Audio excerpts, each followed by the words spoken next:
watching Fox 35 News Plus, streaming on Fox Local.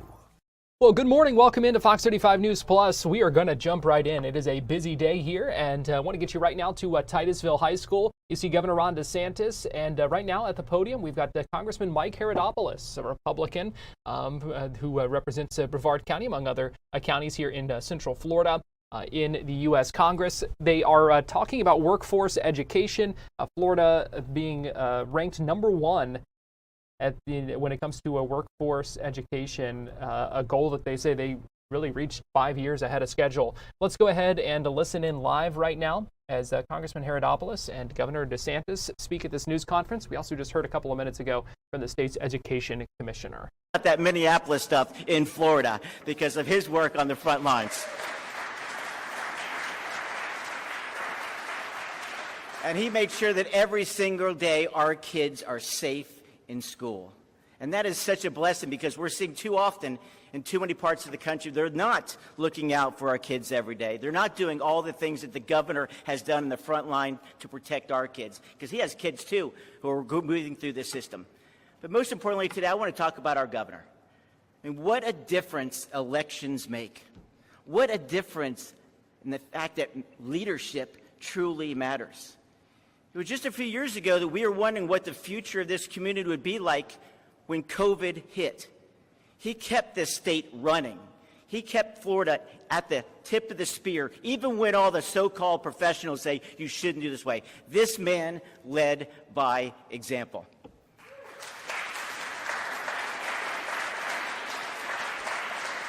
I wouldn't mind if he was up in Washington. We can use the help. I promise you that. But it is remarkable what's happening because he leads. And this is what we need so strongly in Washington, let alone here in Florida. We have a person who campaigns and governs the exact same way. That is rare, unfortunately, in American politics today, and we have a governor in that regard. And I'll close with this. We are the Space Coast. And as the governor mentioned last year, over 160 launches right here in the good old USA. And your kids and my kids are going to be getting those jobs in the future because of what's right behind me right now. Not just a job, but a career. And that's what our governor has done. He recognized that just a few years ago, we were relying on the old Soviet Union to get to our own space station. And now the jobs of the future are literally right outside this door. And so I want to applaud our governor for leadership and a person who's willing to stand on principle even when it wasn't popular, and he has made a huge difference to the great state of Florida.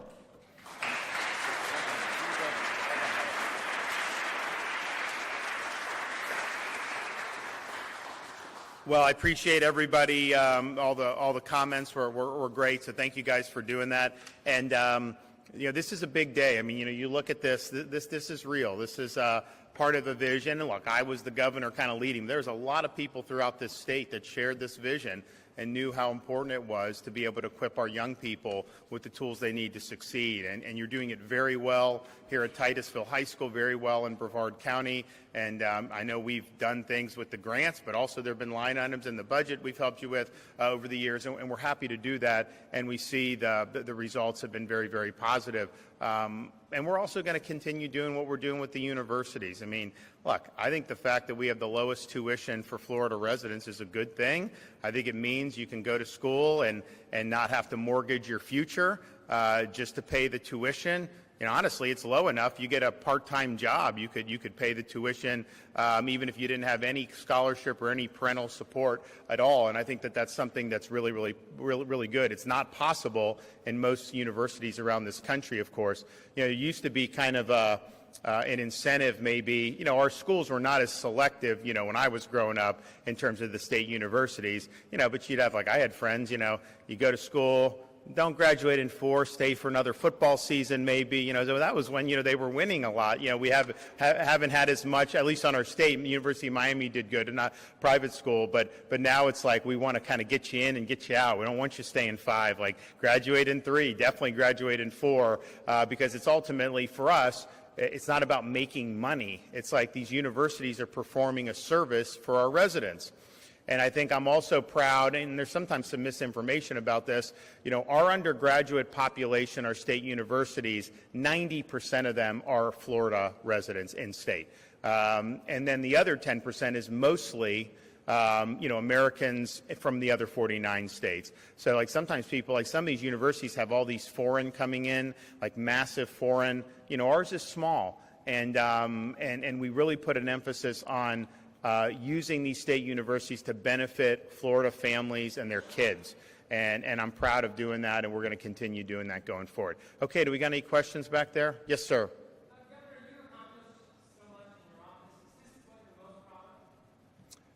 Well, look, I mean, people sometimes ask me, well, what do you think it was the best or whatever?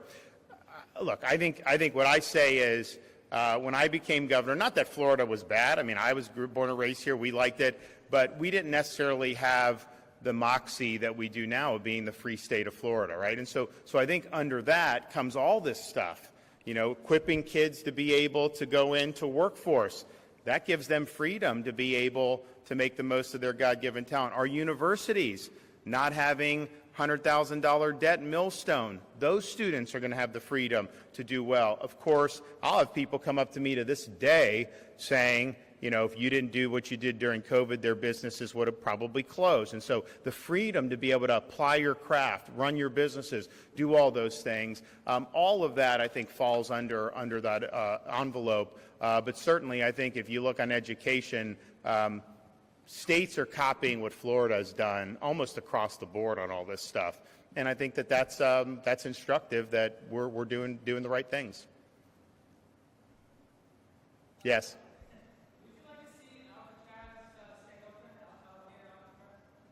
Oh, we have an important mission to protect the people of the state of Florida vis-a-vis illegal immigration. And I've been strong on this from day one. And if you look at what we've done, a lot of people forget, we did Operation Vigilant Sentry during Biden's administration for the boats off our coast. Because remember, they were coming from Haiti. Biden didn't have enough Coast Guard ships. And if it wasn't for what we did, you would have probably seen a couple years ago, you'd have seen half of Haiti end up coming on our shores. What did we do? We fortified all the gaps, and just our state vessels, we interdicted almost 20,000 illegal aliens who were then repatriated, to their home countries, Bahamas, Haiti, Cuba, wherever they're coming from. And we were able to do it. Just imagine had we not done that, to have flooding people just showing up. And the thing is, some of the people that did get through, contraband in the boats, drugs in the boats, all this stuff. That's not what you want. We were able to do that, through our ability to use Division of Emergency Management. You look at what we've done to rescue Floridians in harm's way in foreign countries. Haiti, I mentioned, when that instability, we rescued all these Christian missionaries from Haiti. They had no way to get out. We sent in our guys, they came out. Israel, when Iran was bombing Israel, I had students, Florida students over there. I had church groups over there. I had all these people over there that had no way. The airports were closed, all that. We got them on a boat to Cyprus, and we flew them back. That was all because of our emergency management authority. And then, yes, the processing and staging of detainees so that DHS can deport them. That's been thousands and thousands and thousands of folks. Our facilities, we have probably 2,500 at any given time, but it's constantly rolling over. And so if you didn't have that capacity, guess what? When our guys highway patrol or Wayne's people pick people up, they bring them to DHS. If DHS doesn't have anywhere to put them, what are they going to do? They're going to release them back into your communities. Is that what you want to see? Illegal aliens released back into the communities? Or do you want to see them removed from your communities like the president promised he would do and like he's trying to do? And so I think that what we've done is really set the standard. In fact, we were down West Palm Beach the other day, and the president's there, I'm there, and Tom Homan is there. And Tom said, Florida is setting the standard. They are doing it. They are better than any other state in helping us. All these, Wayne would have done it anyways, but we had to do legislation to say, you got to be on the team here. We're not going to be Minnesota, okay? We're not going to be Minneapolis. Law's the law, and we're going to enforce the law. And so I think that's been absolutely critical. It has absolutely saved lives. It's made our communities safer. And it's exactly what Republicans always campaign on. These guys go, oh, I'm going to get illegal and I'm going to so tough around there. And then they get in and then they don't want to do it sometimes. So I'm one of the ones that said, no, whatever we said we do, you can count on us, we're going to do it. So we need to keep that going. I think it would be really bad if you're in a situation where you're not doing it. Now, at the same time, with both the facility we have in Baker up in North Florida and the one that we have with Alligator, people said, oh, is this going to be permanent? I said, no, it's not going to be permanent. DHS doesn't have the capacity at the time. They've now gotten more funding, and I think there's even been press reports, but I know for a fact they are working to build up more processing and staging capacity. If they have adequate capacity, then I'm all for them taking it. We're helping out of necessity. We're helping because if we don't do it, you're going to have a lot of illegal aliens, including criminal aliens, that are going to be released. Not because DHS wants to do that, but because they have no place to be able to put them. And so I think it's been instrumental, but it's not just about those current detention operations. It's also about stopping the boats coming in where the Coast Guard can't get to them. That's been hugely successful. It's also been our rescue missions that we've done. You should talk to some of the people. I mean, I greeted them at the airport. These people, I remember a group from North Florida, they brought their church over. Because, you look at these really amazing holy sites. Like, this is like you can open the Bible and go through all that. And it's like a big deal to be over there. Well, then you have ballistic missiles raining down. Well, what are you going to do? They called Florida. They called us because they know we make things happen. And I'm proud that we were able to save a lot of people doing that. So all of that, has been a very positive success, and we want to make sure that we'll keep going. And look, I know that, the folks in the legislature have campaigned on this stuff for many, many years, and so I'd be very surprised if they were going to do anything that was going to lead to the release of really significant numbers of criminal aliens and handicap our ability to protect Florida shores. Because, it's much better with Trump as president with the Coast Guard, but they still don't have enough. If you take our people off that, you're going to see more boats landing in the Keys, in Jupiter, and all these places. Why would we want to do that? And what are you going to say to somebody if they end up getting victimized by one of those folks, who are coming? And I think we've really done a good job of deterring this. All that instability in Haiti a year or two ago, remember, people were saying there was going to be a flood. New York Times, Florida's going to be overwhelmed, all these stuff. And it didn't happen. Was that luck? No, it was not luck. It was because they knew if they got on those boats and came to our way, they'd be stopped. Period, end of story. And we were able to do that. So we got to keep doing all those things. I hope DHS ramps up to where they have their own standalone capacity. We'll still be helping in the field like we're doing, for sure. But if they're able to assume 100% of that mission, great. I mean, they should do that. But they did not have the resources when this administration started. I know they're trying to build it up. And Florida had even less compared to a lot of other states per capita. We were one of the lowest. So they've got a lot that they'd have to build up here in the state of Florida. But I anticipate that, that'll likely happen. It's not ready yet, but it will likely happen probably within the next year. All right, thanks, everybody. God bless. Governor Ron DeSantis wrapping up a news conference at Titusville High School in Titusville in Brevard County, shaking some hands there. You see the Education Commissioner Anastasios Kamoutsas also shaking hands and giving a hug.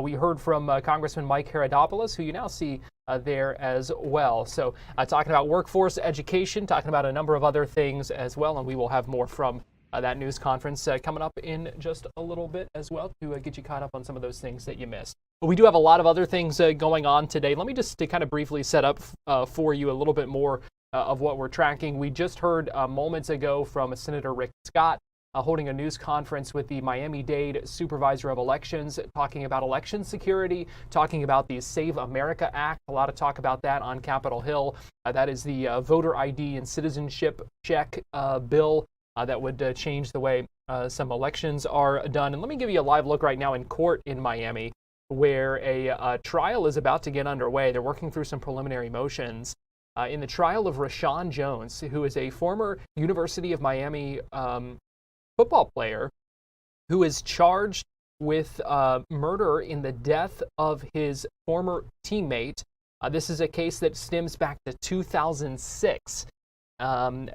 There's a lot to get into about this. We're going to take a break right now. We're monitoring what's going on in the courtroom. To our understanding, Opening statements have not started yet. They're working on doing some, like I said, some preliminary things. So we're keeping an eye on this. We're going to take a quick break right now here on Fox 35 News Plus, and we'll be right back.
Fox 35 Storm Team meteorologist Brooks Garner joining me now. And Brooks, a little bit of a cool night, but things are going to be warming up. Oh, we're on the up and up. It's going to be hot by the end of the week. We're going to look at each other and be like, what happened to February?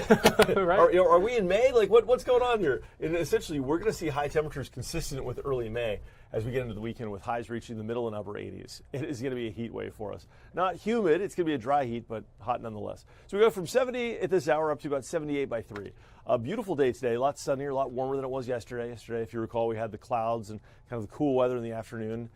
Today will be the opposite. We're going to start building the heat. Look at that. We go from 82 tomorrow to 86 by Friday and up to 87 on Saturday. So it's going to be a big change. Here's what's going on.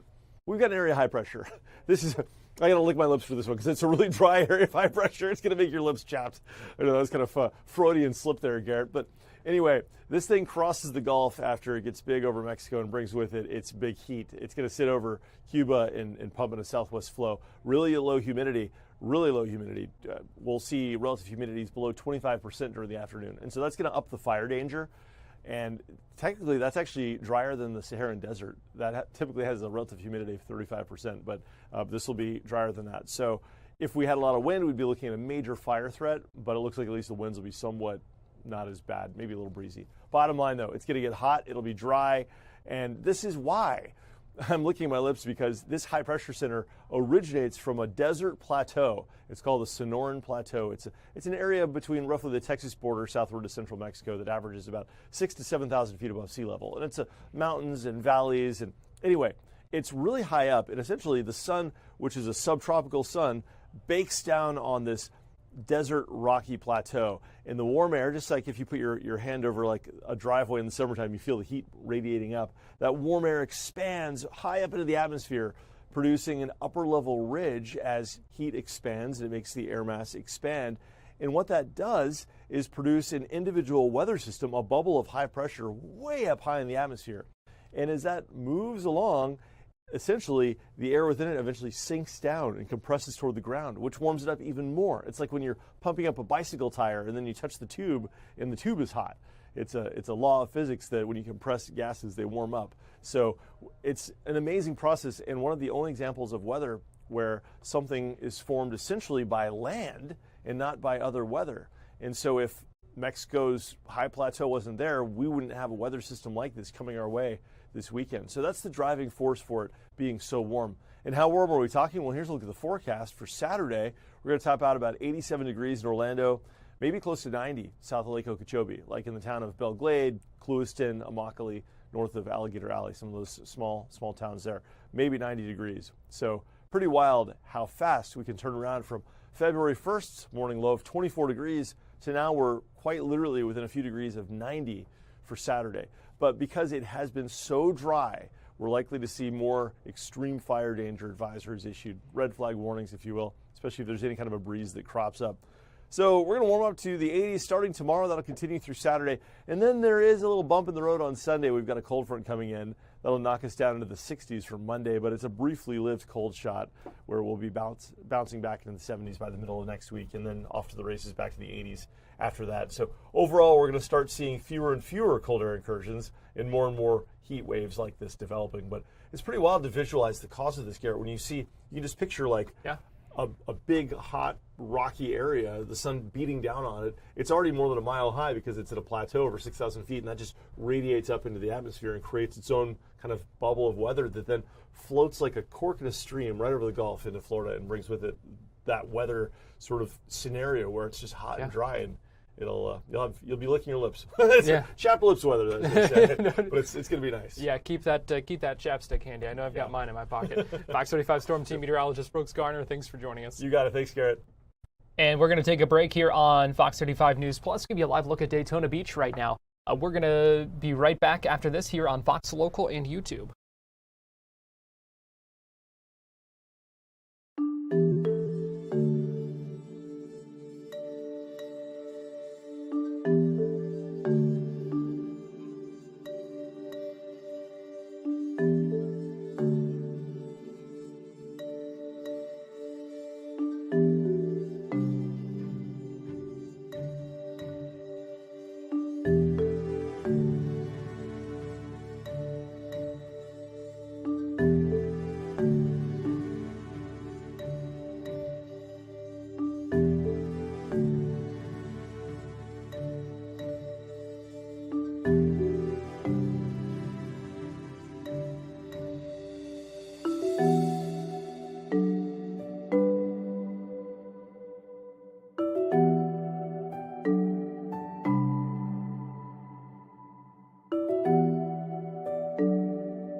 You're watching Fox 35 News Plus, streaming on Fox Local.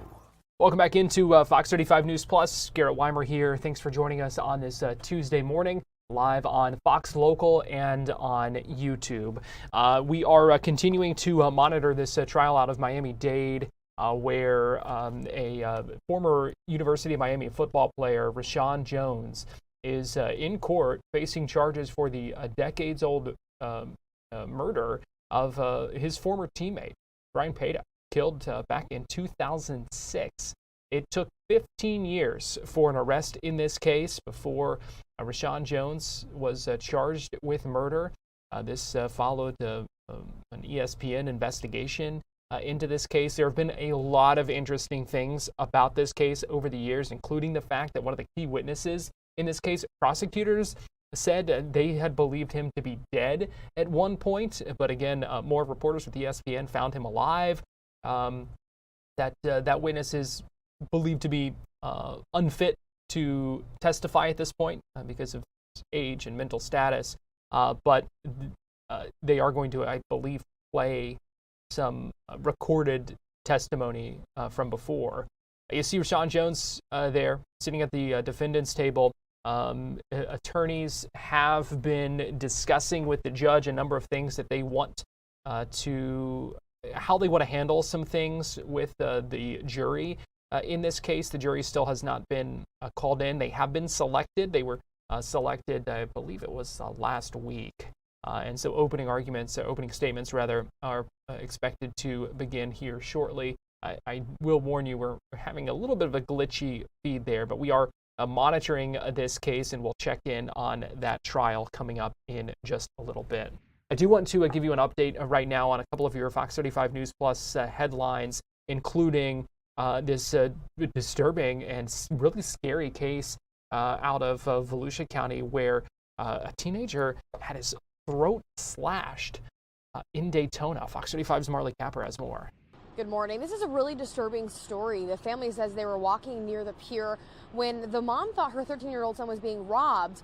The family then saw that his neck had been slashed, and they realized something far worse happened. Police say Jerome Long walked up to the 13-year-old, Sullivan Clark, and slashed his throat. Sullivan's father, Jared, says the sight was something that he can never unsee, and doctors told the family that if the blade had gone just 1 millimeter deeper, Sullivan would not have survived.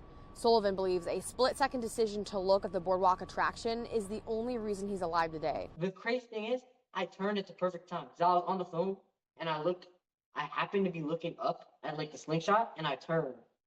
And that's how he got the side of my neck and not right here. As soon as we realized what happened, I could see his neck gashed wide open.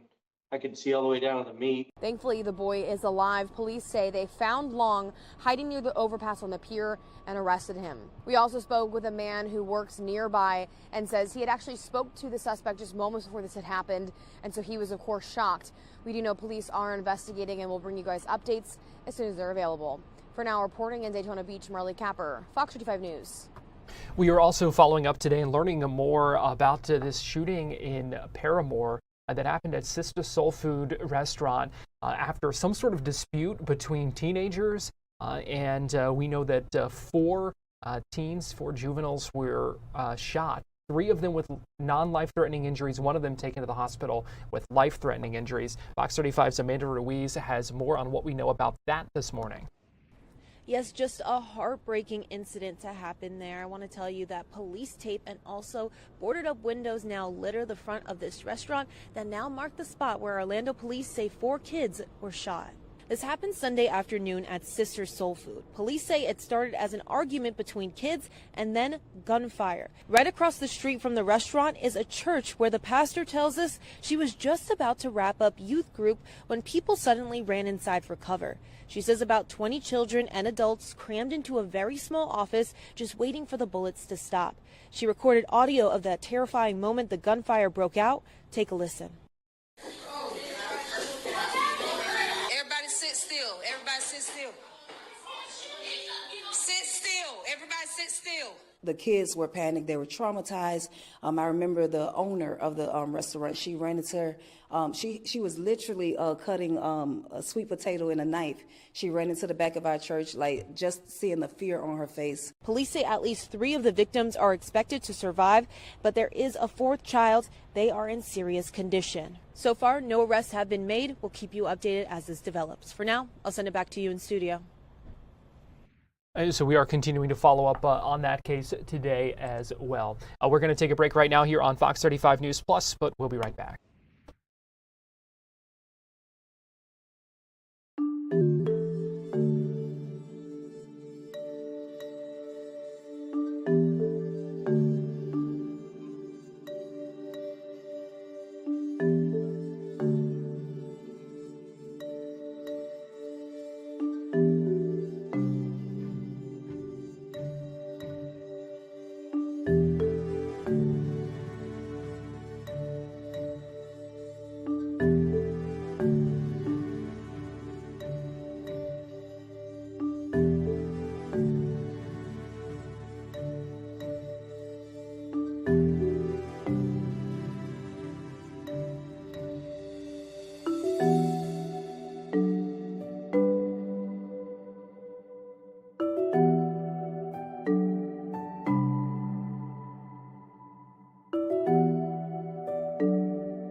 watching Fox 35 News Plus, streaming on Fox Local.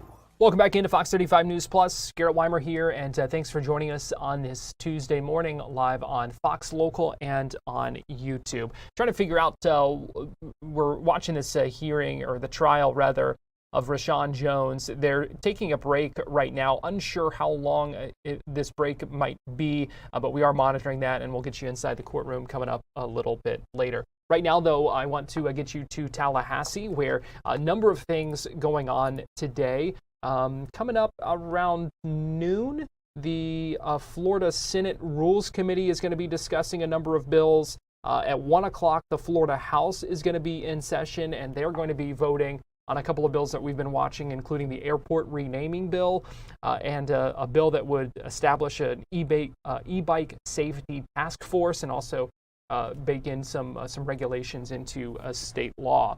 So those are a couple of things that we're watching this afternoon. Now, earlier today, a number of committees met in the Florida House, one of them being the House Education and Employment Committee. Discussed several different things that we'll get into. The first one I want to play for you a little bit shorter here. They advanced a bill that would require portraits of George Washington and Abraham Lincoln in a number of school classrooms. Here was this, largely uncontroversial, as we heard some of the reasoning, though, behind this bill. Here's what happened just a little bit ago in Tallahassee. Next up, CS for HB 371, patriotic displays at public schools by Representative Snyder and Show. For Representative Snyder, you are recognized to explain. Good morning, Madam Chair, Vice Chair, Ranking Member, and members of the committee. Here today to present House Bill 371, which would require public schools to display the portraits of Abraham Lincoln and George Washington in a common area. That is the bill. Are there questions of the sponsor? Seeing none, is there public testimony on the bill? Ash Bradley is an opponent of the bill and wishes to appear in person. Liz Delegal, the Foundation for Florida's Future, waves in support. Harrison Lundy, Voices of Florida, waves in opposition. Members, any debate on the bill? Representative Snyder, you are recognized to close on CS for HB 371. Thank you, Madam Chair, and I would typically waive close, but I just have to take a moment of personal privilege. I know we're not allowed to bring props for bill presentations, but I did bring a couple kids from South Florida, my daughter and my nephew, who are up here in the messenger program. And this really is one of those bills that strikes to the heart as we look towards this next generation. I think we get so easy to get caught up in politics of the modern day, but part of what we're doing with these portraits is really just trying to remind every student, every teacher, every person that walks into our education institutions is that we have heroes and founding fathers who have made America what it is today. And so it's important to remember people of selfless service and sacrifice and make sure that as the hearts and minds of the next generation are trained, that we're pointing to great examples within America's history. So with that, Madam Chair, I close and respectfully ask for your favorable support. Representative Snyder, having closed on CS for HB 371, Kendall, please call the roll. Representatives Aristide? Yes. Burfield? Yes. Dunkley? Edmonds? Esposito? Yes. Gerwig? Yes. Harris? Yes. Henson? Yes. Kendall? Yes. Michael? Yes. Nix? Yes. Persons Malika? Yes. Rizzo? Yes. Sapp? Yes. Stark? Yes. Trabolsi? Yes. Valdez? Yes. Yurkowski? Yes. Yeager? Yes. Chair Kennedy? Yes. 19 yeas, 0 nays. By your vote, the bill is reported Thank you. favorably. Congratulations. So that was one bill that was discussed. Another bill that advanced today would essentially open the door for potentially higher pay for coaches of at schools. So think of football coaches, softball coaches. My wife's a softball coach, and tonight's their first game. So things like that. It would allow boosters to have some more latitude to pay coaches. It would allow for some negotiations between coaches. and the school district. So some things like that would open the door for a little bit higher pay when it comes to athletics and extracurricular activity coaches in the school system because of what it would allow boosters and the role they would be able to play in that. Here's a little bit of that conversation inside that same committee just a little bit ago. Thank you, Madam Chair. PCS for HB 731 cleans up student eligibility and participation requirements for interscholastic and intrascholastic extracurricular activities and athletics. You'll notice there are pages upon pages that have been stricken out, but that's actually a good thing because we're simply cleaning up eligibility and where a student can participate regardless of education setting. It also authorizes public schools to assess an activity fee to students not enrolled in school, fixes the transfer for athletics issues we're experiencing where we have individuals playing football at one school, basketball at another, baseball at a third. It also requires FHSAA to adopt sport-specific manuals and procedures for parents to request exemptions or accommodations from the requirements of the manual. And I'll turn it over to my co-prime to explain the coach and extracurricular activity sponsor compensation. Thank you, Rep. Abbott and members. Florida has some of the most talented student athletes in the nation. We send over 30,000 student athletes to NCAA programs nationwide every single year, but we rank dead last when it comes to how we compensate the leaders of our extracurricular programs in the state of Florida. On average, a top paid championship winning high school football coach would receive around $6,000 a year for the more than 1,500 hours that they spend with our student athletes, both on and off the field. And by comparison, just across the border in Georgia, a coach can earn easily six figures. Some elite programs are yielding over $200,000 a year. So every year we're losing more and more of some of the most valuable mentors to our students each year to surrounding states. The bill seeks to address that issue with two key provisions. The first is that it will allow local school boards to adopt policies that will permit and also encourage booster clubs and extracurricular activity associations to compensate the leaders of these programs. And second, it permits superintendents to consider any director, coach, or activity sponsor administrative personnel of the district, allowing them to negotiate their compensation independently. Madam Chair, that is the bill. Are there questions of the sponsor? Seeing none, we have an amendment by Representative Abbott.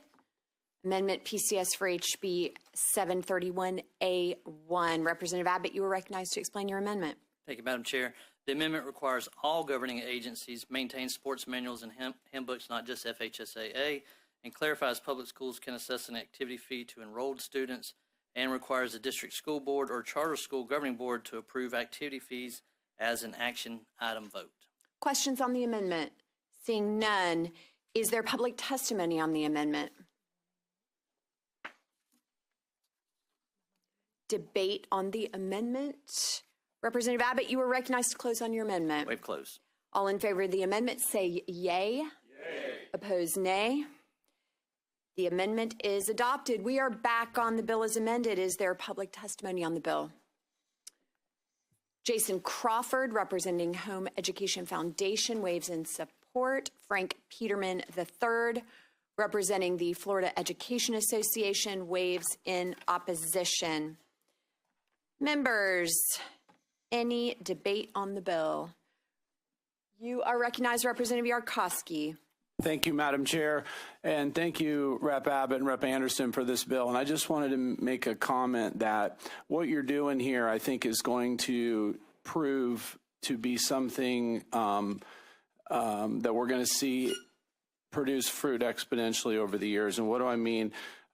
Back in Lake County, the chairman of Lake Sumter State College Board of Trustees, Mr. Brett Jones, a good friend of mine, he brought up a good point to me, and he said, you know, we put together a world-class coaching program, and then we realized that there's really no incentive for coaches to spend this money and go through this because they don't make any money being coaches. And what you're doing is you're setting up not only for current coaches to be paid properly, but also you're empowering these schools to now go put these programs together, to put the time in to teach these coaches what they need to come out and be world champions and coach world champion type level schools and programs. And so I just commend you. I think this is very forward thinking, and I know there's a lot of needles you're threading to get to where you are, but it's an honor to see this come to light and come full circle. So I commend you both, and I'm definitely up on the bill. Thank you. Ranking Member Henson, you are recognized in debate. Thank you, Madam Chair, and I thank you for the bill. As I have said in the previous committee, I got all my questions answered. I'm so happy to know that the bill is moving forward. I was married to a coach. I know the time and energy that's spent away from home, away from families, and our students. I mean, the athletes are getting paid. The coaches should be paid better.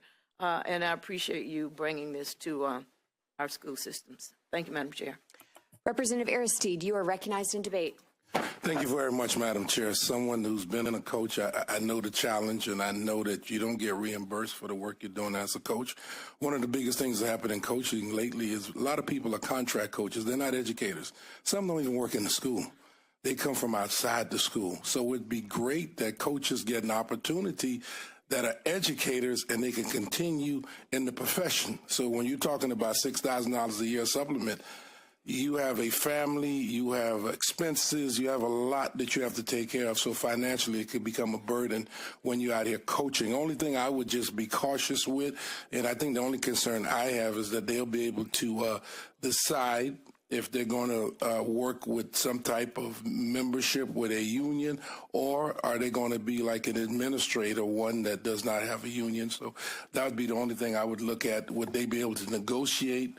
I still want to remain with my union representation, or I would take the route and be an administrator and not have to be a part of the union, and with some clarity with that, but I will support the bill. Thank you. Seeing no further debate, representatives, you are recognized to close on your bill. Thank you, Madam Chair. I've been through a lot of committees where you hear members thank staff and leadership, and you kind of, I just ignore it usually, and I roll on, but now I understand why. So I want to really take this opportunity to thank the chair. You stepped up to the plate several times and went to bat for the both of us to get this here. And I really want to thank the staff also. They put in a lot of extra innings and overtime to get us to this point, and a lot of annoying conversations. So thank you all. We've heard some about the coach side of this thing, and the Co-Prime did a great job of sharing what a wonderful mentorship it is. And I've shared in the past how when my coach still walks into my pharmacy, it takes me back to when I'm 15 years old, and there's a healthy respect for that coach. Those coaches and band directors and and all the academic sponsors become mentors to these kids, and so it goes well beyond that piece. And I want to make sure that we're compensating them for all the extra time. Not just time, but they're also putting money into these programs, and so we want to make sure that we're treating them fair. And the part that I really love about this is we sat here and talked mostly about athletics, but I feel with surety that this bill still puts and makes sure that we are recognizing academics as the priority and then athletics. And that's always going to be important to me, and I know it is to the chair and to this committee. And so with that, I ask for your favorable support. Representative Abbott, having closed on PCS for HB 731, Kendall, please call the roll. Representatives Aristide? Yes. Burfield? Dunkley? Yes. Edmonds? Esposito? Yes. Gerwig? Yes. Harris? Yes. Henson? Yes. Kendall? Yes. Michael? Yes. Nix? Yes. Persons Malika? Yes. Rizzo? Yes. Sapp? Stark? Yes. Trabulsi? Yes. Valdez? Yes. Yurkowski? Yes. Yeager? Yes. Chair Kennedy? Yes. 18 yeas, 0 nays. By your vote, the bill is reported favorably. Congratulations. Debate on that earlier today. Let's take a break here on Fox 35 News Plus, but we will be right back.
watching Fox 35 News Plus, streaming on Fox Local.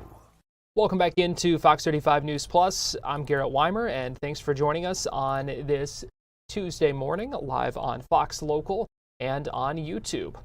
We are approaching the noon hour when some more things are going to be going on. We are continuing to monitor the upcoming murder trial for Rashawn Jones, accused of killing his former Miami Hurricanes teammate back in 2006. That's coming out of Miami. We have been monitoring that throughout the morning. They were working through some preliminary motions and that kind of thing. They are in a break right now. We do, as far as I know, still expect opening arguments in the next little bit. So we will keep monitoring that, and we'll have updates for you coming up shortly, and hopefully get you in live to that trial as it gets underway. We talked a little bit about a couple of bills already in Tallahassee, and I mentioned two of the bills that are going to be taken up in the Florida House when they gavel into session this afternoon. The Florida Senate Rules Committee is also going to be looking at a couple of interesting bills, and that's coming up at noon. One of them would tighten residency requirements for registered sex offenders. Another one is regulations on data centers. So we've talked before about the data centers that are used for AI because of the power and the water that it requires. It uses up a lot of resources to power those AI platforms and tools that are so popular now. So that is one of the bills that's going to be discussed, as is Senate Bill 840, which includes some fixes, some clarifications for what passed last year's Senate Bill 180, which was supposed to ease some red tape and some regulations when it comes to rebuilding after natural disasters. But what they have seen was some unintended consequences with that, and some larger repercussions, including we have seen some comprehensive plans that cities and counties have put in place that have been struck down, and citing that SB 180. So lawmakers had an appetite to kind of relook at that, see what needed to be done to kind of clean it up, some of those unintended consequences. So that's another one of those bills that's going to be discussed at noon when that Florida Senate Rules Committee meeting gets underway. So that's at noon, and then the Florida House in session, that is coming up in just a little bit. Again, that will be coming up at noon in Tallahassee. So a number of things that we are watching for you right there. We are also hoping to get you to Rick Scott here any minute now. And let me give you a live look at the Capitol, where there has been a lot of talk this week about the Save America Act, a bill that would do some things when it comes to election security, and including voter ID and citizenship checks before you can vote. This is something that Republicans have really been pushing, that has faced a lot of opposition from Democrats. And Senator Rick Scott was in South Florida earlier today alongside the supervisor of elections in Miami-Dade County, where they were talking about election security and what that Save America Act would do. The talking point from many Republicans has been that everything that you have to show your ID for, why don't you have to show an ID for voting as well? But there has also been a talk about from the other side about why this was needed, why this would be needed. You know, there are many state laws about voter ID in certain places, and also when it comes to citizenship checks, saying that it's kind of redundant, things that are kind of already done. That's the counter argument there. And so I want to play for you this news conference just a little bit ago in Miami, where we heard from Senator Rick Scott and some other leaders talking about that Save America Act. We want secure elections. None of us want to see our ballot wasted. And, you know, what happens at our state, we're doing the right stuff. If you look at the 24 election, now for me, it was the first time I ever won an election by more than that margin, but elections were called in our state and people felt comfortable because they were done right. They know that people, it's going to be very hard to commit fraud. None of us want fraud. We want everybody to participate. I tell everybody, go participate.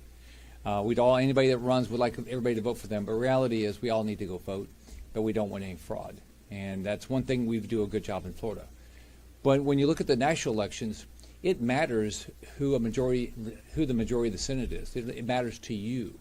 So it matters to Floridians that other states also do their elections right. And we need to do it like we do in Florida. You do have to show you're a citizen to register to vote. That's common sense. I don't get to vote in the French election, the Canadian election, and none of you guys, no, maybe someone here does, but we don't get to vote in those elections. We only vote in the American elections. They just shouldn't get to vote in our elections. That's number one.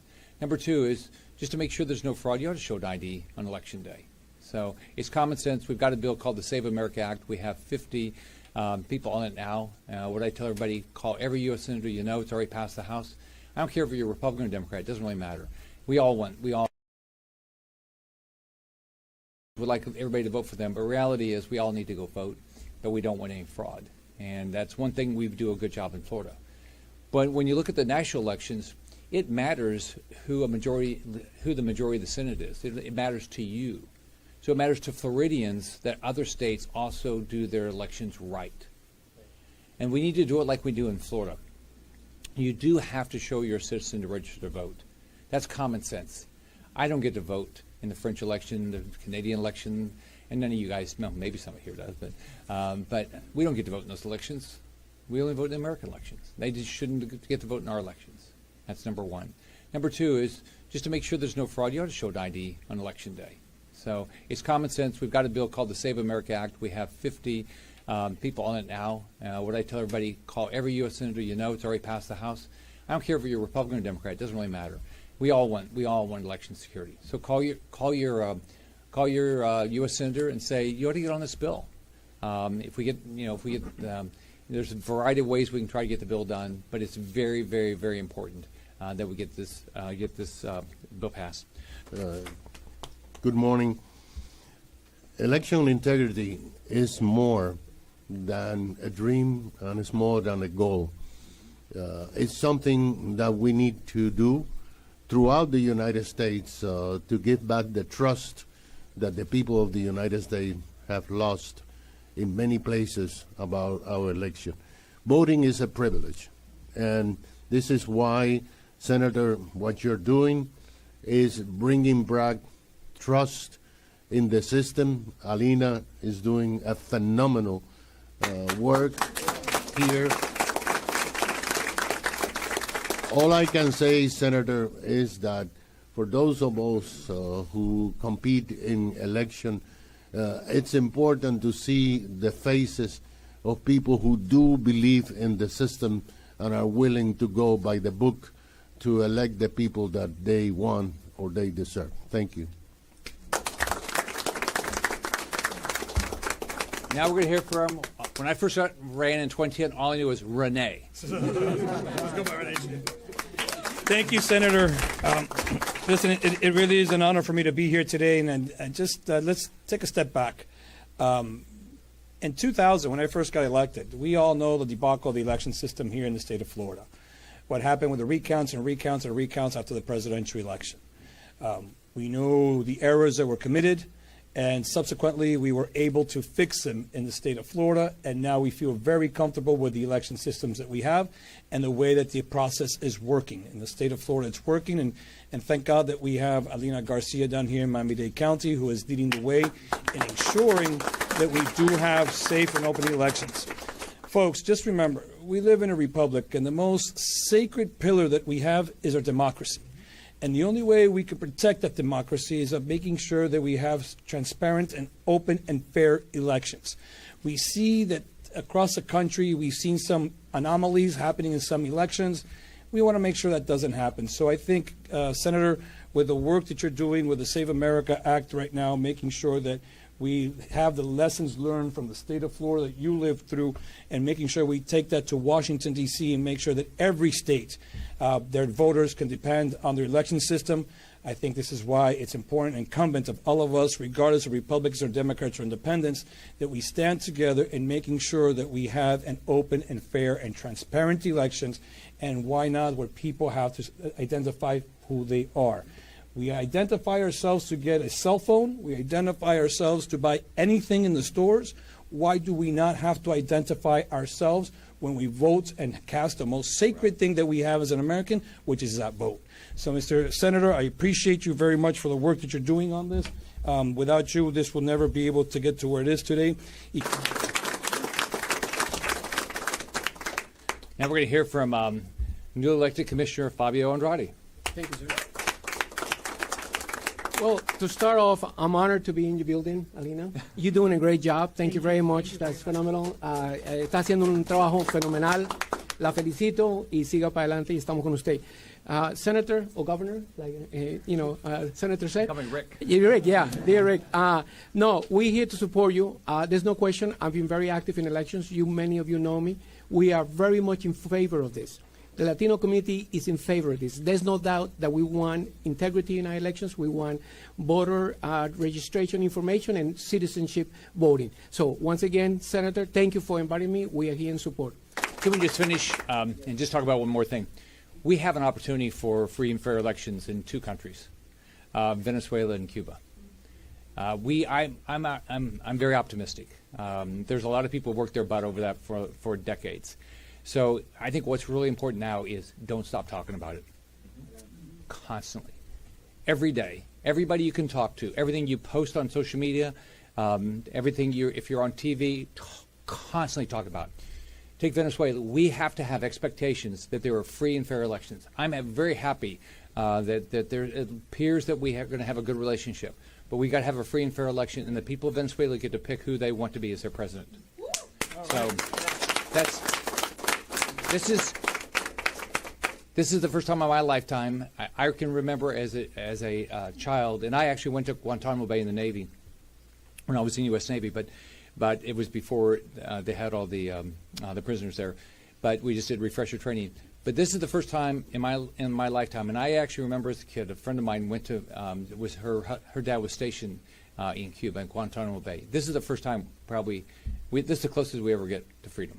Yes. So we cannot let up. Nope. So we should constantly talk about what has to happen, and to the extent anybody you know in Washington D.C., give them support. Tell them we need them to stay strong and make this happen. We have got to get freedom and liberty. If we get freedom in Venezuela, I think it'll end up in freedom in Cuba. But you never know. We have to be active. So it's great to be here. Senator Rick Scott, earlier today, we should note that the Save America Act has already passed the House, and it now does move toward the Senate, hence the push today from Senator Rick Scott in South Florida. We're going to take a quick break here on Fox 35 News Plus, and I'll be right back after this.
watching Fox 35 News Plus, streaming on Fox Local.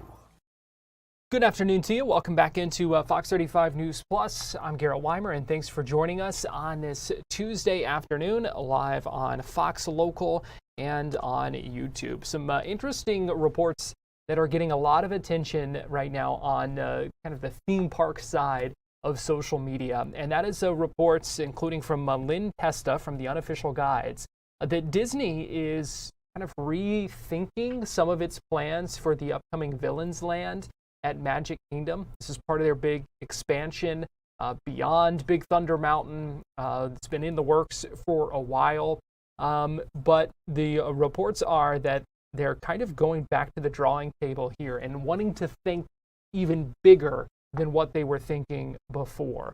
Fox 35's Matt Trezza had the chance to speak with Lynn Testa from the Unofficial Guides just a little bit ago, where he explained what he's hearing and what this might mean for Villains Land at Magic Kingdom.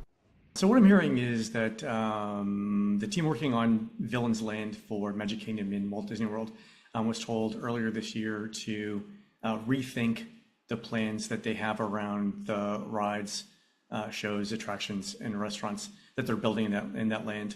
Essentially, the instructions were think bigger and think bolder about what's going in there. Very good. And something else you mentioned was that budget was secondary. Right. I think the part of the initial proposal that Imagineering came back with, Disney's design team within the company, they were thinking it was one set of budget numbers, and I think they were told, you can think bigger now, and that kind of makes sense, right? Because the Magic Kingdom is the most popular theme park in the world. Josh D'Amaro is the new CEO of the company. He's going to get one chance to add one land to the Magic Kingdom during his tenure as CEO. I'm sure he wants to make sure he gets that absolutely right. I see. So this is almost could be seen like a legacy project for him. It is. You're defined by the things you put in the parks, right? To a lot of Disney theme park fans, you're defined by what you do in Walt Disney World. Yeah.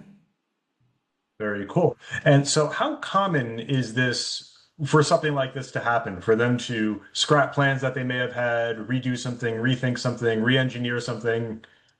It's actually happened before. Remember back in 2010 when Disney announced that it was redoing Fantasyland in the Magic Kingdom. They had released an initial set of concept art that did not include Seven Dwarfs Mine Train. It was character greetings. And the internal and external feedback that Disney got from that one piece of concept art led them to rethink what happened in the middle of Fantasyland. That's how we ended up with Seven Dwarfs Mine Train. So, I think this is all a very positive thing. The new Fantasyland was better because of the feedback that they got, and I have no doubts that Villains Land is going to be better because of it. Gotcha. Now, I don't know how far along they were in the plans, in the development already, but if they have to do this again, starting from scratch, maybe that could cost them a lot of time, potentially cost them a lot of money. Yeah. Are they equipped for that? How would this change kind of like operations and the plans that they have? I mean, the good news is they haven't said specifically when Villains Land was going to open or what it was going to include. So they've got a lot of leeway in terms of scope and schedule. I will say that I think one of the things that's driving this is that Disney's really paying attention to what Comcast is saying on its earnings calls around what Epic Universe is doing for the Universal Orlando resort. So if you're listening to those earnings calls, Comcast is saying that guests who are visiting Epic Universe are spending more time, spending more money, staying longer at the resort, and they're happier than with the other two parks. So the spending that guests are doing in Epic Universe is boosting Comcast's bottom line. And the way that Disney does that is through things like Lightning Lane sales, restaurants, and merch. So for Disney, I think they're going to spend $60 billion over the next 10 years on expansions. I think they want to make sure that everything they put in Villains Land is selling not only Lightning Lane multi-pass, the one big package that you can get for all day, but also it's driving Lightning Lane single pass sales. And they want to make sure that the restaurants that they build are destination restaurants like Be Our Guest or Space 220, where they can charge, fixed price menu prices for everyone who goes in. That's how Disney makes money on things they build in the theme parks. So they want to make sure that they get this right. Okay. So, now that you brought that up, I mean, that's something I didn't know about before. That almost sounds to me like an airline learning that the airlines lose money on the coach passengers, but make their most money from business class. Is that kind of like the same model almost? Disney's really good at analytics, and they know exactly where they make their money. So something like Lightning Lane, does not cost them any money to produce. It's almost pure profit.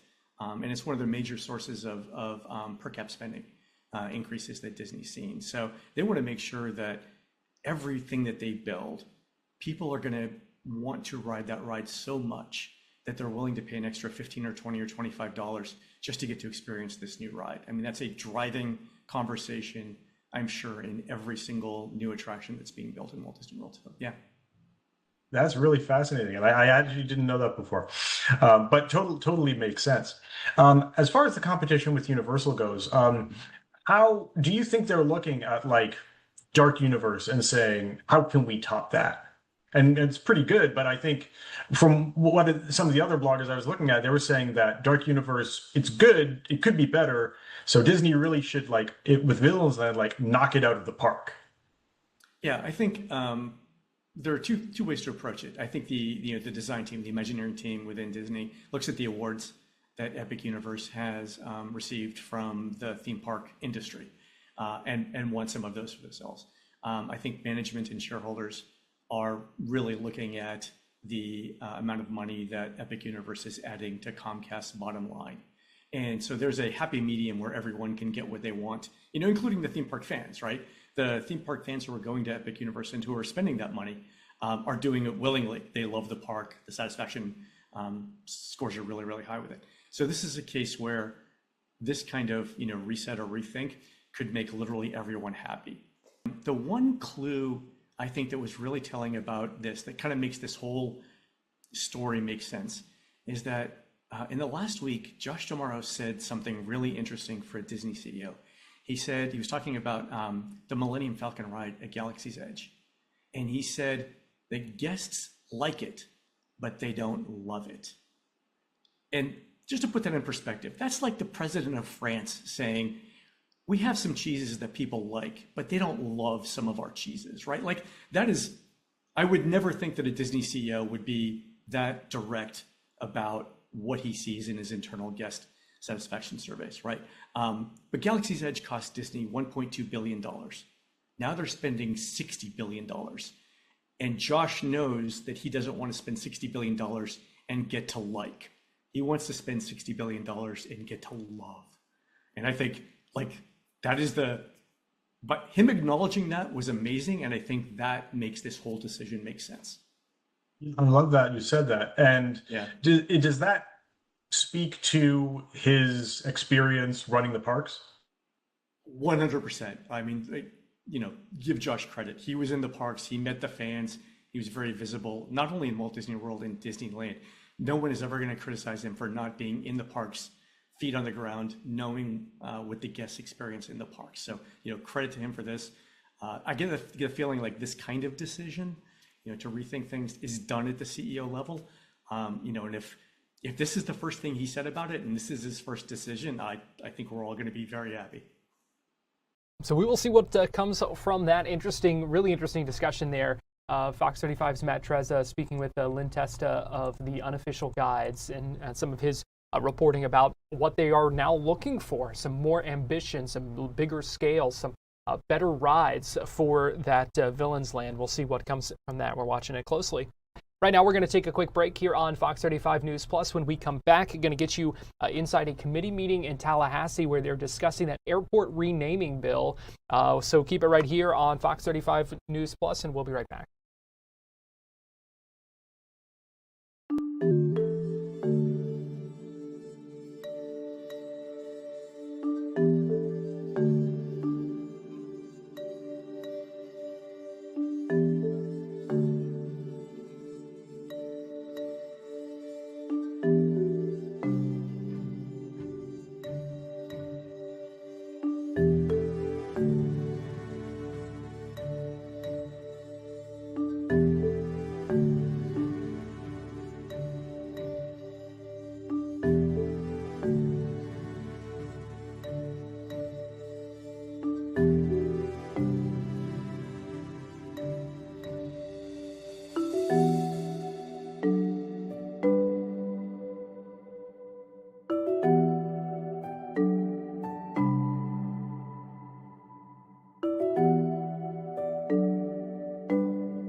Welcome back to Fox 35 News Plus. I want to get you inside this Senate Rules Committee in Tallahassee. That's State Senator Debbie Mayfield talking about her airport renaming bill, which codifies the name change of Palm Beach International Airport to Donald J. Trump International Airport, and also shifts the authority to rename airports from local governments to the state. Let's go ahead and listen in as Senator Mayfield introduces that bill. International Airport and the Palm Beach International Airport, which the bill designates as the Donald J. Trump International Airport. The name change from Palm Beach International Airport to Donald J. Trump International Airport is subject to approval from the Federal Aviation Administration, execution of an agreement between Palm Beach County and the trademark holder authorizing the commercial use of the name Donald J. Trump International Airport. The bill acknowledges that airport names function as brand identities rather than separate legal entities. And finally, the bill allows reasonable implementation period for local government to implement a name change. And I do have one amendment, Madam Chair. I'd like to take up barcode 754524. Thank you. There are actually three amendments, so we're going to start with yours, the 754524. You recognize to explain the amendment. Thank you, Madam Chair. This amendment changes the designation for the airport currently known as Palm Beach International Airport to the President Donald J. Trump International Airport. Are there any questions on the amendment? Are there any no appearance form? Is there any debate on the amendment? Senator Mayfield, you recognize to close on the amendment? Waive close. All in favor of the amendment say yay. Yay. Opposed say nay. The amendment is adopted. There is a late filed amendment, barcode 612734, by Senator Jones. Without objection, show the amendment introduced. Senator Jones, you recognize to explain the amendment. Testing. Okay, go. Thank you, Madam Chair. So, members, on February 13th and 14th, a private company that controls Donald Trump's intellectual property portfolio filed 3 trademark applications reserving the names President Donald J. Trump International Airport, Donald J. Trump International Airport, and DJT. And the article came out yesterday that shared when these trademarks were filed. And typically, this is submitted by a public airport authority, and so this raises ethical concerns and questions regarding the intersection of when we're looking at public infrastructure and private brand ownership. For example, Reagan National Airport is trademarked by the Metropolitan Washington Airports Authority. Right now, what we are saying is that a sitting president, private company, which has never in the history of the United States have sought a trademark rights in advance of an airport naming. This is not about honoring the president. This is about generating revenue from a public entity for a private company, a company with Donald Trump's interests at the helm, and not the people of the state of Florida. This amendment ensures that a private company that may produce merchandise such as clothing, handbags, luggage, or any other item you are typically see at airport kiosks will not be required to pay any royalty, licensing, or trademark to DTTM operations. The president should not, no one, not President Trump or anybody, be able to receive personal monetary benefits from a public entity while serving as the President of the United States. And that's the amendment. There is also a late filed amendment to that amendment. The late filed amendment barcode is 297694, also by Senator Jones. Without objection, show the amendment to the amendment introduced. Senator Jones, you recognize to explain the amendment to the amendment. That was the amendment. Sorry, Madam Chair. That was the amendment to the amendment that I explained. Okay. Are there any questions on the amendment to the amendment? Any appearance form? No appearance forms. Any debate on the amendment to the amendment? Senator Jones, you recognize to close. Thank you, Madam Chair. Members, the reason why I filed this amendment, and I did speak with the bill sponsor this morning, and while of course we are very good friends with each other, philosophically we just see past each other on this one, to where I do not believe that anybody should benefit monetarily, let alone the President of the United States, should benefit monetarily off of a public entity. I think we as a state are about to set a precedent that has never been done before in this country.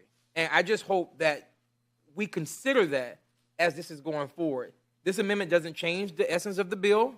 It doesn't change anything. All it says is that no sitting president or anybody can benefit off of the royalties off of an entity, a public entity. Then that's the amendment. All in favor of the amendment to the amendment, say yay. Yay. Opposed, say nay.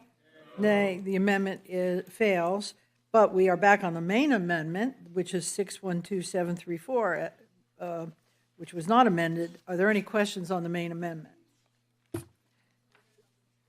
We'll go to the bill eventually. Okay, there are no appearance forms on the amendment. Any debate on the amendment? Senator Jones, you recognize closed on that main amendment. Still stands what I said. All right, all in favor of the amendment say yay. Yay. Opposed say nay. No. That amendment fails. So now we're back on the bill, not amended, or as amended one time. Are there questions on the bill? Senator Berman, you recognized. Not holding. All right, there. Thank you, Madam Chair. Has there ever been an airport named after a sitting president? Senator Mayfield?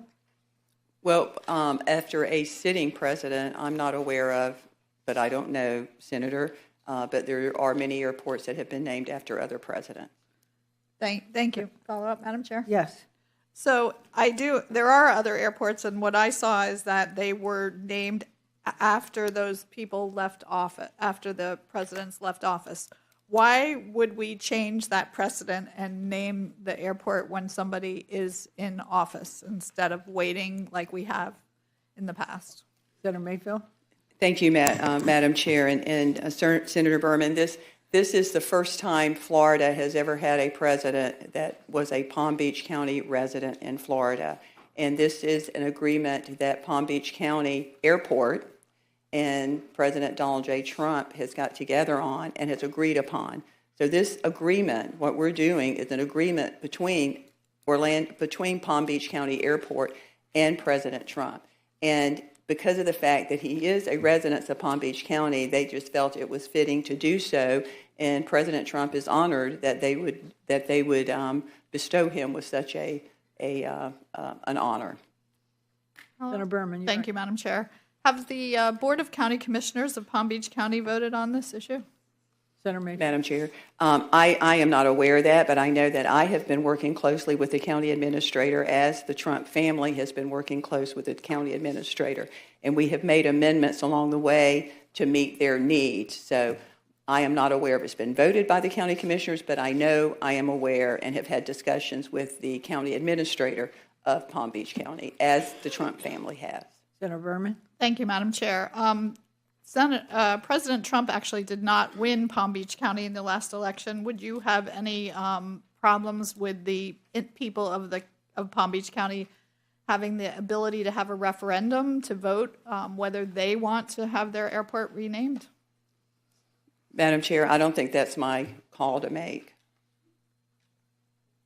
Senator Berman. Okay, thank you. That's fine. Any other questions?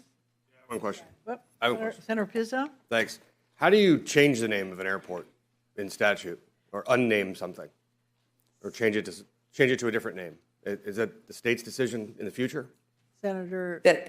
Thank you, Madam Chair. If I understand your question correctly, Senator Pizzo, if one of these 7 airports that we just designated as the state's authority to name, if you wanted an airport named, then you would go through the legislative process to do so, just like what we're doing this. So that's how the name would either change going forward. Follow up? You're recognized. So if Fort Lauderdale Airport becomes Jason W.B. Pizzo Airport, 10 years from now, the legislature can change the name, correct? Is that right? That is correct. Thanks. Any other questions? Yes, ma'am. You're recognized. Thank you, Madam Chair. Senator, it's noted that this will cost, I guess, a total of $5.5 million, and we just inserted I think roughly, and you can correct me, $2.5 million in the budget. Could you tell us where the, I guess, other monies will come from to make this change? Senator Mayfield? Thank you, Madam Chair. That will come from the conferencing process that we're getting ready to go into after both bills are passed on the House and the Senate. Follow up, Madam Chair. You recognize. Last time we talked, Senator, you made mention that Jacksonville is a part of this, and we know that Jacksonville is a consolidated government. I was wondering, in talking to some of the stakeholders, that to get the bill to this point, is there something specific about Jacksonville that created a hiccup in this legislation from our last conversation? Is there anything different about Jacksonville being that consolidated government versus the other airports that are in counties that are not? Senator Mayfield? Thank you, Madam Chair. The Jacksonville International Airport met the criteria of the medium or large hub airport. If I understand your question, that's why they're in here. Now, if there's some reason that there's some other reason that we're not aware of as to why they should not be, then I haven't heard from anyone other than our discussion when you brought that up at the last committee. Okay, thank you. Any other questions on the bill? There are no appearance form. Is there any debate? Senator Berman, you recognize. Thank you, Madam Chair. I find this very troubling that we're naming an airport after a sitting president. There's no precedent for it. There's no reason why we should be doing this. I am a resident. I represent Palm Beach County, the county in question. As I mentioned, the county did not vote for Donald Trump for president, and the county commissioners have not had an opportunity to weigh in, nor have the citizens who live in Palm Beach County. And this whole idea of the licensing agreement where there could be a sitting president's private company making money off of the trademark is very troubling. And I really think this is not the right way for us as a legislature to be moving forward on naming this airport. And I will be voting no and urge my colleagues to also vote no. Any other debate? Senator Osgood, you recognize. Thank you. And thank you, Senator Mayfield. I thought long and hard about this. I don't live in Palm Beach. And I thought about how we use names and we give recognition. And as a Florida senator and a woman of faith, I truly believe that public honors must reflect our higher standards of character, unity, and respect. For that reason, I am a no vote on naming an airport after President Donald Trump. I believe that leadership can be a double-edged sword. As leaders, we can do a lot of good, and we can also do a lot of bad. I read the Bible, it reminds me of our tongue and how it's an unruly evil and can be full of deadly poison. When I think about airports, I don't see them as just buildings. They are gateways. They are the first impression of our nation. They carry our name, our values, and our identity to the world.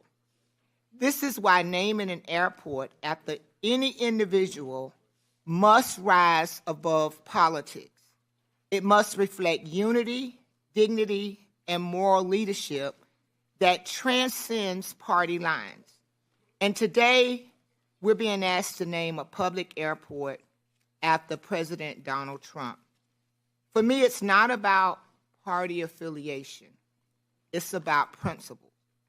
Public honor should unify. But President Trump's he just continues to mark his tenure with rhetoric that deeply divide this nation. He has a long documented history of this type of rhetoric. Extreme inappropriate rhetoric about women. When you are a star, they just let you do anything, grab them. Those words are not private thoughts. They're public evidence of a mindset that objectifies women. It's awful. He continues to make derogatory remarks about female journalists. And as leaders, we must be clear. Honoring individuals with such a record sends a troubling message to our daughters, our granddaughters, about behavior we excuse. Yes, I'm a woman, so I can be a bit of a feminist, and I guess as a black woman, I'm probably more guilty of being a womanist.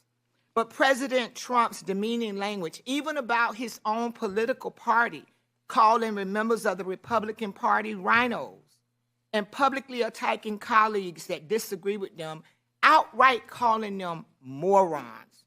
I think that leadership requires disagreement without degradation. And public monuments should symbolize statesmanship, not personal insults. And I think for me, what really shifted me on this bill is I watched the most recent prayer breakfast, a historical prayer breakfast, something that is sacred, something that brings us together. And his marks regarding Christians and political affiliations, I thought were very divisive. Millions of faithful Americans across denominations serve God and participate in civic life according to their conscience. Suggestions that Christian identity is tied to one political party diminishes both faith and freedom. This National Prayer Breakfast has historically been a bipartisan movement of humility and unity. With partisan rhetoric included in sacred civic traditions, it undermines the spirit of that gathering. I was personally hurt by his comment that I don't know how a person of faith can vote for a Democrat. I am a person of faith, and I'm a proud Democrat, and I was offended by that statement. I could just go on and on about the rhetoric, but I think about Senator Osgood, 2 minutes. We're talking about a bill. I'm talking I'd about. appreciate you keeping your comments to the bill. Okay. I really would. Thank you. Okay. Thank you, Madam Chair. With all due respect, I'm talking about a bill that's asking me to name an airport. I'll just close like this. Senators, let's consider our future. Let's take the time. We're still living through a long-term constitutional and social consequence of recent presidencies with an S. History has not rendered it a final verdict. Naming an airport is permanent. Political reputations are not. Most importantly, our children are watching. What do we teach them about leadership if we reward divisive rhetoric with permanent civic honor? Does the naming reflect a respect for women? Does it model humility in faith places? Does it demonstrate leadership? I believe in closing that an airport should welcome everyone. Republicans, Democrats, independents, blacks, whites, immigrants, all of us. So for the sake of unity, for the integrity of public honor, and for the example we set forth to the next generation, I urge you to vote no on this bill. Let our gateways reflect our highest values, not our deepest divisions. Is there any other debate? Senator Jones. Thank you so much, Madam Chair. And I'm going to be brief because I spoke with Senator Mayfield this morning, and Senator Mayfield, I voted for this bill in Community Affairs for various reasons that we spoke about. But Madam Chair and to members, some things changed to where not only do I not have the appetite or the gut to be able to do it, I'm appalled to even sit here and have to vote on something towards an individual. I'm going to say it. An individual who's a known racist who posted last week depicting the president, former president, and his wife as monkeys. Now, I'll be honest with you all. If we are going to sit here and memorialize an individual who see me, Tracy Davis, Darrell Rousson, Rosalind Osgood, Corey Simon as monkeys, I don't want his name on the airport. And it's unfortunate that we're about to sit here and name an airport in the state of Florida in the year of our Lord in 2026. And we're going to name an airport off of somebody who sees me as less than a human being. And I don't want to hear anybody say, well, he took it down. You cannot take down racism.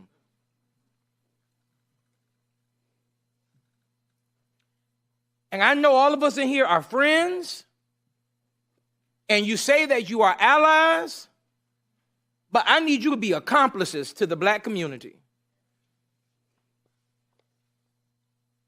Now, again, I just made mention, I voted for this in committee because it's more than just about a name change. I mean, listen, I swallowed the fact that we're about to name Donald Trump Airport. I swallowed that. I said, you know what, that's fine, whatever, it's okay. But I'm sorry, I could not allow it to just go when you depict my people as monkeys. And when you know, everybody in this room know what a monkey has been depicted of as black folks in February in Black History Month. This has nothing to do with party. This has nothing to do with race. This has everything to do with the state of Florida figuring out what our litmus test is going to be when it comes to what we say enough is enough supposed to be. I would think, members, that this should be where enough stops. I can't, Madam Chair, in good faith, in good conscience, vote for something like this. I appreciated Senator Pizzo's question asking whether or not the legislature can come back and change the name later. Yes, that's fine. That's well and good. But the stain of what this president has done in the last week, you have a community of people who are not only upset, but are appalled that we can approve of somebody who consider me and my colleagues and the people in the community I serve as monkeys and position it as a mistake. Madam Chair. Senator Pizzo, you recognize? Thanks. You know, I've said many times that, in not so many words, to the victor go the spoils. So if you're in the majority, you get to do certain things. You know, hold your breath. People want to name highways after Rush Limbaugh and other people. And yeah, there's a precedent. I mean, Washington was actually federal city, and it was named for Washington while he was president, but he still referred to it as federal city. The Hoover Dam was named after Hoover while he was in office. I just think we need to be more deliberate, because this is really tacky. If it was just a bill about preemption going to the state, great. And that should have with it, attendant to it, a committee or a commission that's formed to make a very deliberate, sort of agnostic decision as to what we should name an airport. You shouldn't have a bill that preempts it and then all of a sudden names, you know, in someone's lifetime that's not posthumous or at least out of office. So it's tacky. It's really, really tacky. And so if it was just a preemption to the state, attended with a very deliberate decision of a commission or a committee with 2 members appointed by the President of the Senate, 2 by the House, so on and so forth, and a governor, that would make a lot more sense. But the poison pill for this is someone in their lifetime to have a name. The reason why I asked the question is because this bill will pass. It will pass because you have the votes. It will be so named, and you know, sometime in the future, people will decide and determine that the identity, the character, and the characterization of a community is not defined by what its existing name is or what it should be. It's happened with Army bases, it's happened with airports, it's happened with bridges, and it'll continue to happen and evolve. So it is what it is, but the poison pill and a few of the votes that will now be no, respectfully, derive from the fact that it has the naming of one particular living president. Any other debate? Senator Mayfield, you recognize close. Thank you, Madam Chair, and I usually do waive my closing, but I just want to address a couple of things. One is I want to make sure people understand there is at no cost to the airport to make this change name. There is no royalty cost that the airport is paying. There's no franchise fee that the airport is paying. There is no cost associated at all that's going to cost Orlando or Palm Beach County Airport using the trademark name. And remember, this was a trademark name before. It's been a trademark name for quite a while. The other thing is Senator Jones, it's unfortunate that happened. A staff member did it. As soon as it was brought to his attention, he took it down, and I am assuming that President Trump addressed that staff member accordingly on that. Whether you agree or disagree with President Trump's approach, you cannot disagree with the fact that he has done some remarkable things for our country. He has put our country back as first, America first. He has appointed some great people that have went, as stated, the Secretary of State, Marco Rubio, that has addressed the horrific things that are happening to humans around the country and around the world. So whether you agree or disagree with his approach, it would be hard for you to disagree on the number of things that he has done to put America first back in our country. And with that, Madam Chair, I ask for your favorable support. Thank you. Before we call the roll, we got 2 appearance forms, but they came in after public comment, so I'm not ignoring anybody. These cards will go into the record. Cindy, please call the roll on CS for SB 706. Senator Avila? Senator Berman? Senator Boyd? Senator Bradley? Senator Broder? Senator Burgess? Senator Burton? Senator Davis? Senator DeSegli? Senator Gates? Senator Garcia? Senator Grawl? Senator Harrell? Senator Hooper? Senator Martin? Senator Osgood? Senator Pizzo? Senator Rodriguez? Senator Rouson? Senator Simon? Senator Trumbull? Senator Wright? Vice Chair Jones? Chair Pasadomo? Yes, by your vote, CS for SB 706 is reported favorably. Next, we're going to take up tab 12, CS for SB 546 on conservation lands by Senator. So the airport renaming bill is advanced by the Senate Rules Committee and now heads to its next stop. Meanwhile, the House companion bill, very similar legislation, it will be discussed and voted on the floor of the House this afternoon. They are getting ready to gavel in at around 1 o'clock. So more airport renaming bill debate coming up in the other chamber, coming up in just a little bit. Right now, we're going to take a quick break here on Fox 35 News Plus, but we'll be right back.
You're watching Fox 35 News Plus, streaming on Fox Local. Welcome back into Fox 35 News Plus. I'm Garrett Weimer, and thanks for joining us on this Tuesday afternoon, live on Fox Local and on YouTube. Quite the roster revamp for the Miami Dolphins, as they've announced they're parting ways with a couple of star players, including linebacker Bradley Chubb. The one that's getting a lot of attention is injured star 8-time Pro Bowl receiver Tyreek Hill, who has been released ahead of the next phase of his contract. And so what does this mean now for the Miami Dolphins? We know there are new officials in the front office looking to kind of make a statement, make their stamp on things, and improve this team that has struggled. Fox 35 associate producer Aaron Page had the chance to speak with Merrick Brave, staff writer with the Finsider, earlier today about what this means and what's next for the Dolphins. He was going to be cut either way due to the money, but then I think when that knee injury happened, I think the writing was on the wall. Tyreek Hill is going to be 32 years old at the start of next season, and for a wide receiver whose game is really based upon speed and quickness, they don't call him the cheetah for no reason. Suffering that injury at such an advanced age in regards to, NFL career timelines here, I think that combined with the cap hit, I think it was kind of a no-brainer to let Tyreek Hill try and find a home somewhere else in the NFL, whether that's with the Kansas City Chiefs, maybe a reunion there, or with another club. I don't think it made sense for the Dolphins to bring back Tyreek Hill, especially, undergoing this reset, rebuild, whatever the team wants to call it, heading into the 2026 season. I just don't think he was in the cards for this club, regardless of injury, regardless of anything else. That salary was prohibitive in regards to bringing Tyreek back. And as you said, like basically a legend, 10 straight seasons in the NFL. He's been with the Miami for 10 since 2022. What does this move say about the directions the Dolphins are heading in, the direction Dolphins setting in? Well, as we saw, the Dolphins basically are hitting the reset button, right? They got rid of head coach Mike McDaniel. They got rid of GM Chris Greer, even interim GM Champ Kelly, still with the team, but no longer with that GM position. They bring in John Eric Sullivan as the GM and Jeff Hafley as the head coach, both from the Green Bay Packers. And I think things are going to look a little bit different in Miami. So these two guys, they want to put their stamp on the Dolphins. And I think yesterday, with the cut of Tyreek Hill, with the cuts of Bradley Chubb and Nick Westbrook-Akine and offensive guard James Daniels, I think they got that started. They got that started a little bit early. Like I said, they have a little wiggle room now moving into free agency, which will start next month, and then the draft, which will follow in April. There's a lot of work to do. The Miami Dolphins are not done. There's still a big Tua Tagovailoa question. Will he be back with the team? Obviously the preference is to trade him. If they can't work out a trade, he'll likely be cut, but as a post-June 1st designation, a lot of wheels spinning in Miami. And yesterday's moves, starting with the cut of Tyreek Hill, yesterday's moves signal a brand new beginning for the Miami Dolphins. Okay, that's incredibly interesting. And I wanted to circle back to what you said before about what the future of Tyreek Hill as a player. What kind of market do you think he will have now since he's a free agent? Well, advanced age in regards to NFL terms, 32 years old, coming off that devastating knee injury. He's not going to find himself as one of the highest paid wide receivers in the NFL anymore. He's just not going to. I think somebody will take a flyer on him. Like I mentioned, the Kansas City Chiefs, a reunion spot there would make some sense.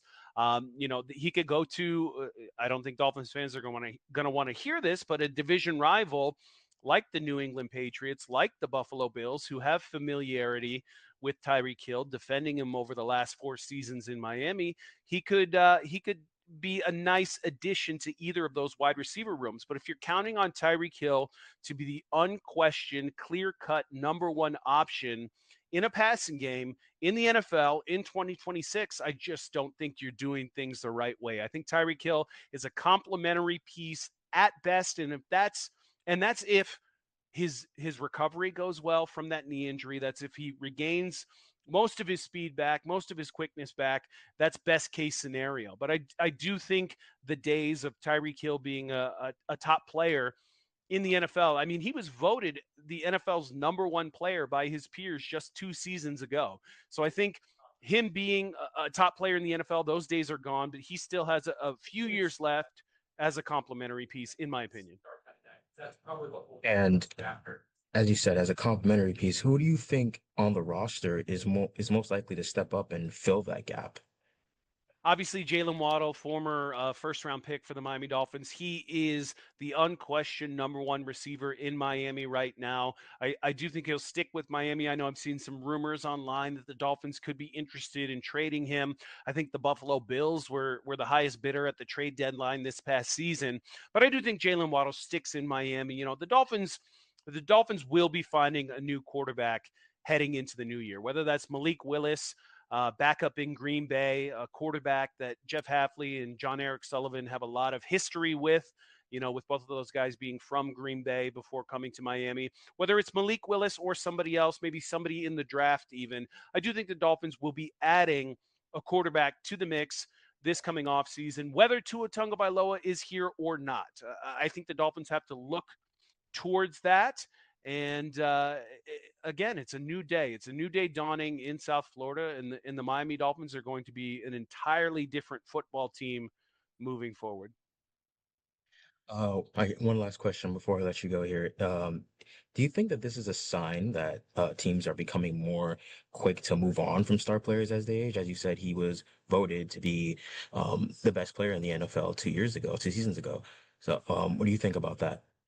Yeah, I think you've seen a recent trend within the NFL of teams realizing that they need to get their books in order, and they need to get them in order quickly. I think last season you saw the New York Jets do that with the trades of Quinnen Williams and Sauce Gardner. The San Francisco 49ers also had over $100 million in dead cap on the roster, and still were a very competitive football team, you know, made the postseason. So I think the Dolphins are trying to follow that example. You know, the Denver Broncos took a major cap hit by releasing Russell Wilson just a couple seasons ago. And they've done just fine since then. You got the right coach, you got the right quarterback. I think when you have a combination of those two, coach and quarterback, you're able to weather the storm, so to speak, when it comes to resetting your books. The Dolphins have hired a new coach in Jeff Hafley. Now they need to get their quarterback room in order. Like I said, whether that's Malik Willis, a drafted quarterback, another free agent, you could be looking at, you know, a Kyler Murray once he's done in Arizona. You could be looking at a Derek Carr who's coming out of retirement, you know, with the New Orleans Saints. My preference is Malik Willis. I think he has a lot of upside, still young, still 25 years old. But once you get your coach in order and your quarterback in place, anything can happen in the National Football League. Take a look at the Seattle Seahawks winning the Super Bowl this past season with a free agent quarterback in Sam Darnold, a retread, so to speak, a cast-off from multiple organizations and their new head coach, Mike Macdonald. So I think the Dolphins are looking to emulate that in a way, and we'll see if it's successful for them. But it certainly is a new era of Miami Dolphins football, and whether you're excited about that or not, it's happening. Changes are certainly coming. We are already seeing those. We're going to take a break here on Fox 35 News Plus, but we'll be right back.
watching Fox 35 News Plus, streaming on Fox Local.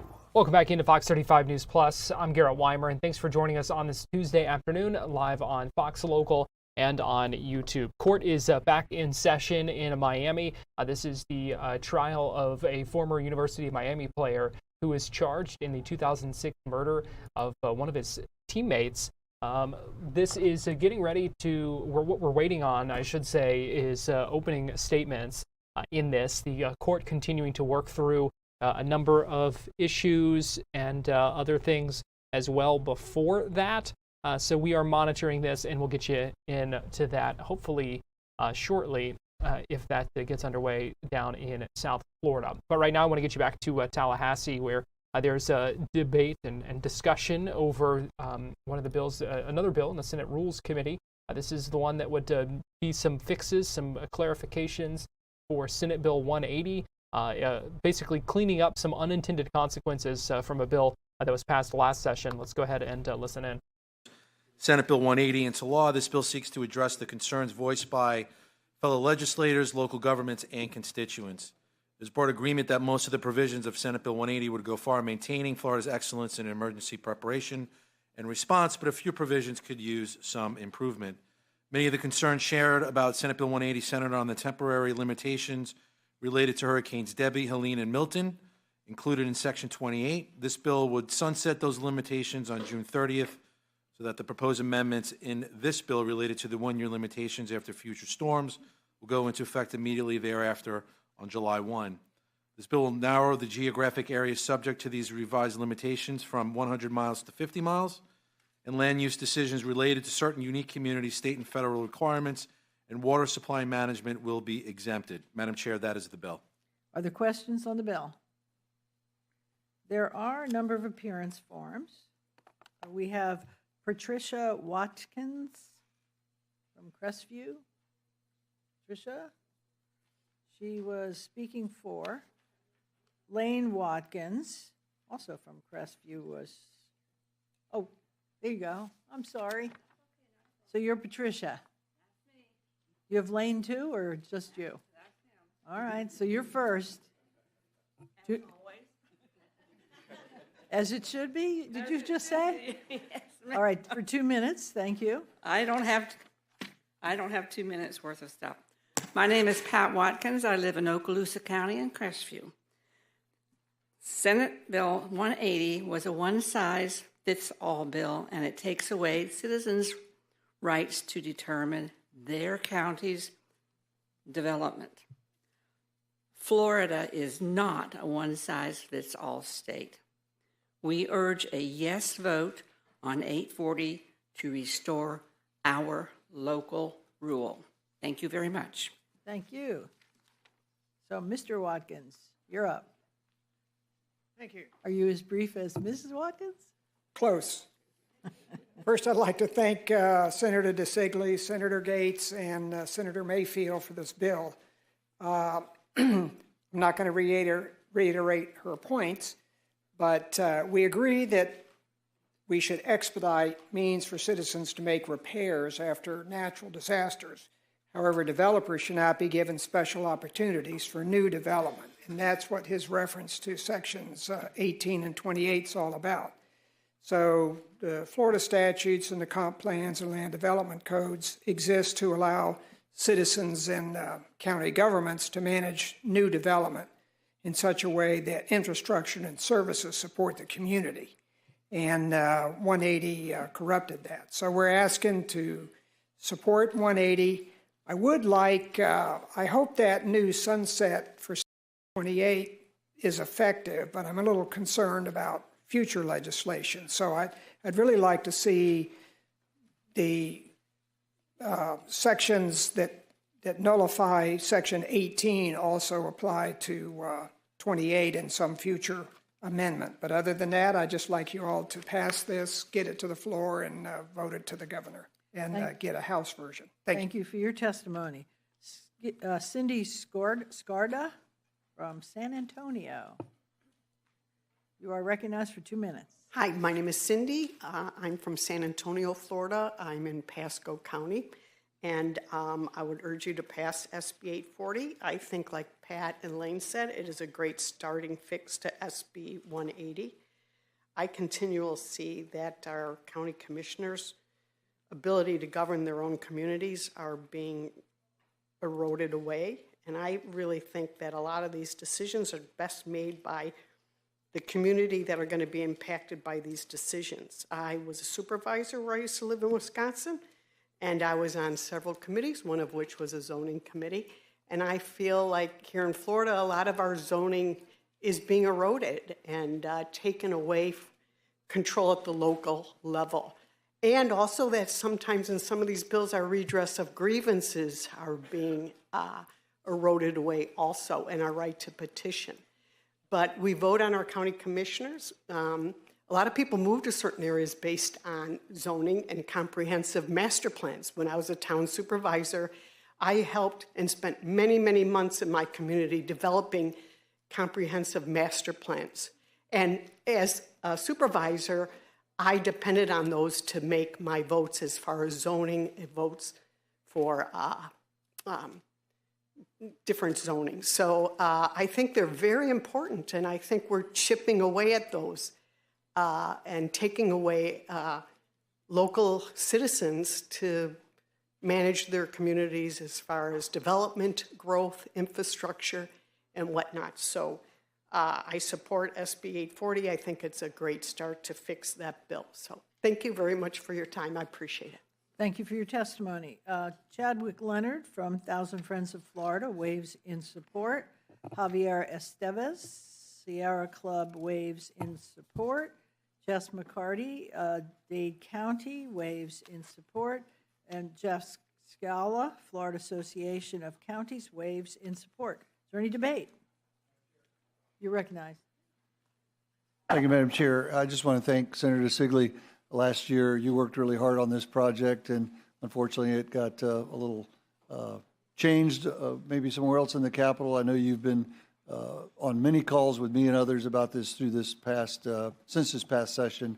I know you're trying to get it right. Thank you very much for trying to thread that needle. That's a tough one to thread, but I appreciate all your work on this.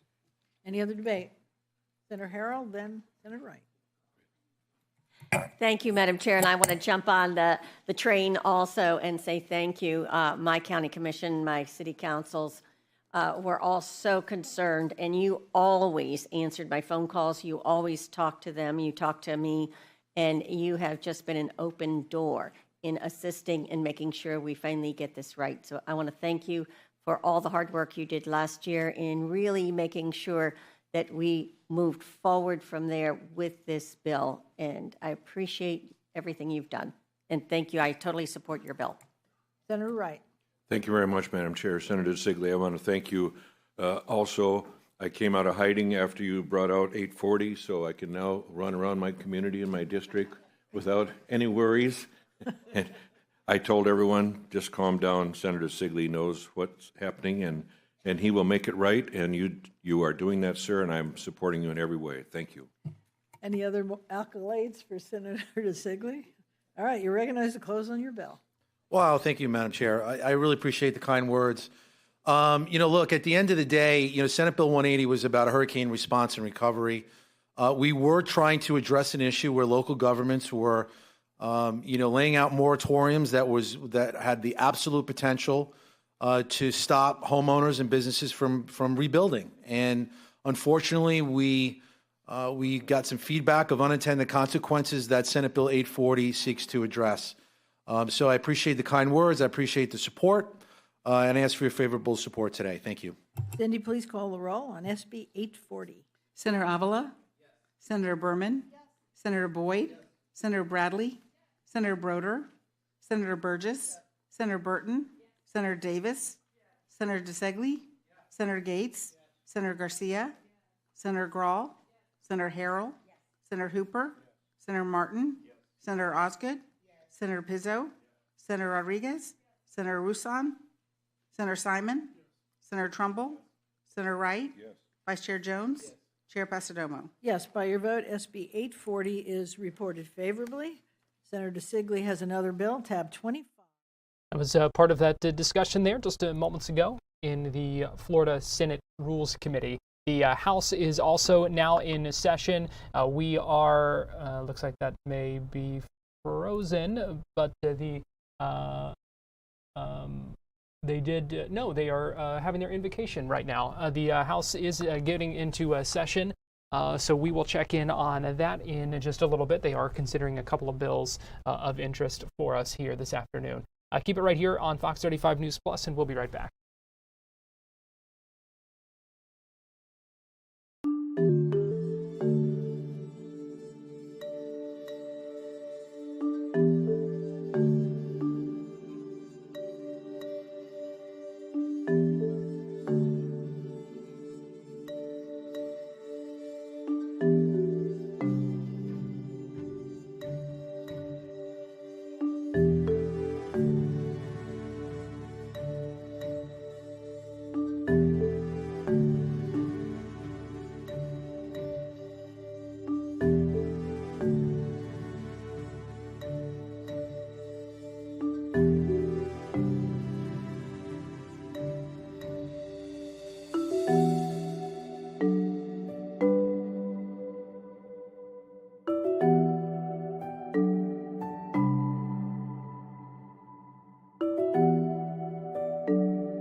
You're watching Fox 35 News Plus, streaming on Fox Local.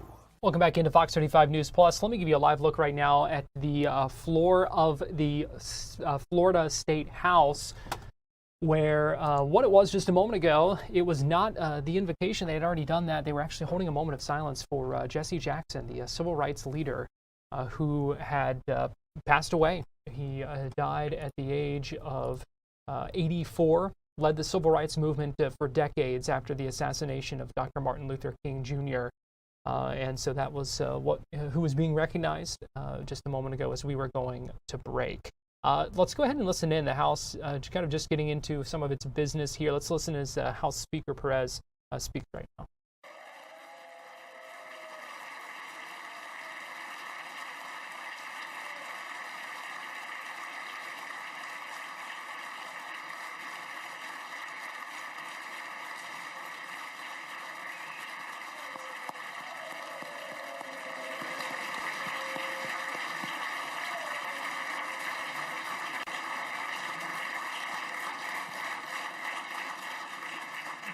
I also want to take a moment to recognize his wife, Sandy, who's in the West Gallery.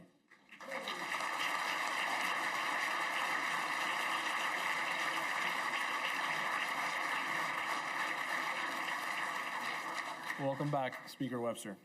Read the first bill. Recognizing former House Speaker and current Congressman Daniel Webster. Let's go ahead and listen in and see what the first bill they're going to be discussing is. It looks like it is House Bill 1407. A couple of the ones that we're keeping our eye on this afternoon include the House version of that airport renaming bill, and also the bill that would create an e-bike safety task force and install some regulations when it comes to e-bike safety as well. So those are a couple of things we're keeping an eye on this afternoon. I want to get you to Miami right now, where attorneys are still working through some preliminary things with the judge, but some interesting questions, some interesting discussions and motions that have come up, considerations ahead of opening statements in this trial, where there really are just some interesting things. We set it up for you earlier.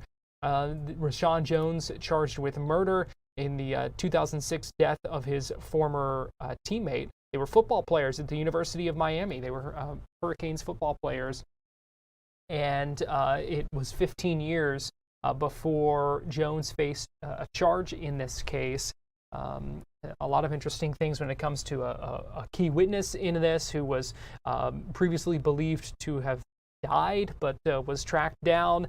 Not going to be testifying in this trial because of his mental competency, but they are going to be able to play some pre-recorded testimony from him. Let's just go ahead and listen in for a few minutes as these attorneys continue to discuss some issues with the judge ahead of opening statements in this trial. Special Agent Marable stated that this informant has been proven to be very reliable. And we also know this murder happened in 2006 and the Sean Taylor murder happened in 2007. So there's a lot of inconsistencies and possible, we can't verify anything. Well, let's see if the agent can verify how he came to the conclusion that it was the pattern murder and not the murder.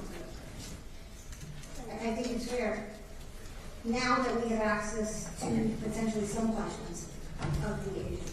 All right, so you said you have a 1:15 and then a 2 o'clock. You want to reconvene about 2:20? If the deposition is limited to that short amount of time, yes. If there's some extension, we'll email changes. Okay. What do you want me to do with yours? To be honest with you, my inclination before I walked in here was to have him come back tomorrow.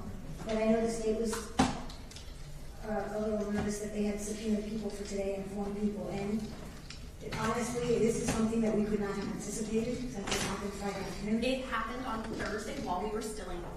Okay. Actually, it happened. The email was at 5:15 on Thursday, but Friday was a working day. This could have been right. All right. Well, in any case, so I wasn't here. I was here in the morning, but there was nothing because I get my emails all the time. But in any case, I think we need time to pan it out.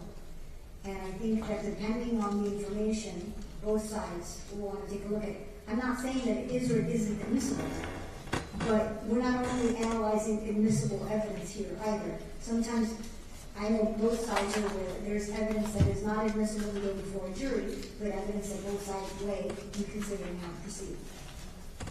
Okay, so 2:30, and now you let me know, and I'll give you time to start highlighting this. Okay. Do I tell the jurors to stay? Or I just feel we're going to make them stay for nothing. Yeah. I mean, it makes the most sense to have them come back tomorrow, given that we don't know how long this is going to take. I had people fly in yesterday because it was difficult to get here in one day to testify today. I had someone else who flew in this morning. But honestly, by the time we start at 3 o'clock with openings, we're not going to get the testimony anyway. Because if we start doing openings and everything takes, 45 minutes, an hour, it's 5 o'clock. That's the reality. So I'm sorry that they flew in, but I mean, we'll have to fly them back out, and the state's case will just have to go extend. And there are people who are having medical procedures next week, and there are a lot of dominoes. we'll have to figure it out. I know there are, and it makes it complicated, but that's the exciting part of being in trouble. Okay, so we'll be back at about 2:30. I'm gonna go listen. Okay. What time will the jurors be back? Everyone's stay in the courtroom, sorry. Everyone's stay in the courtroom until the judge is finished talking to the jurors. Nobody can exit the courtroom. That'll be helpful. Thank you.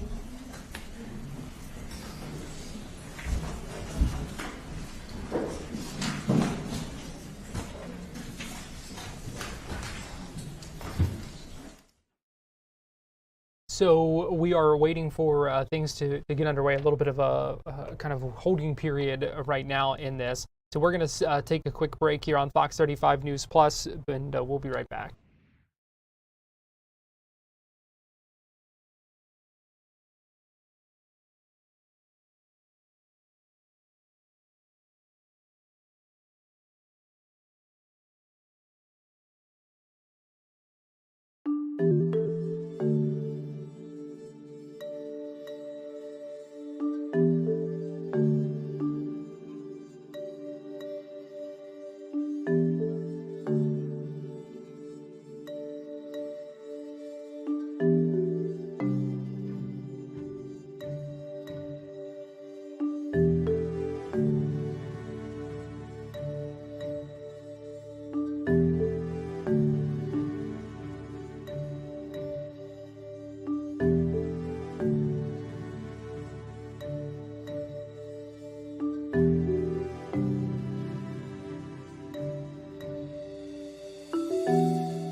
watching Fox 35 News Plus, streaming on Fox Local.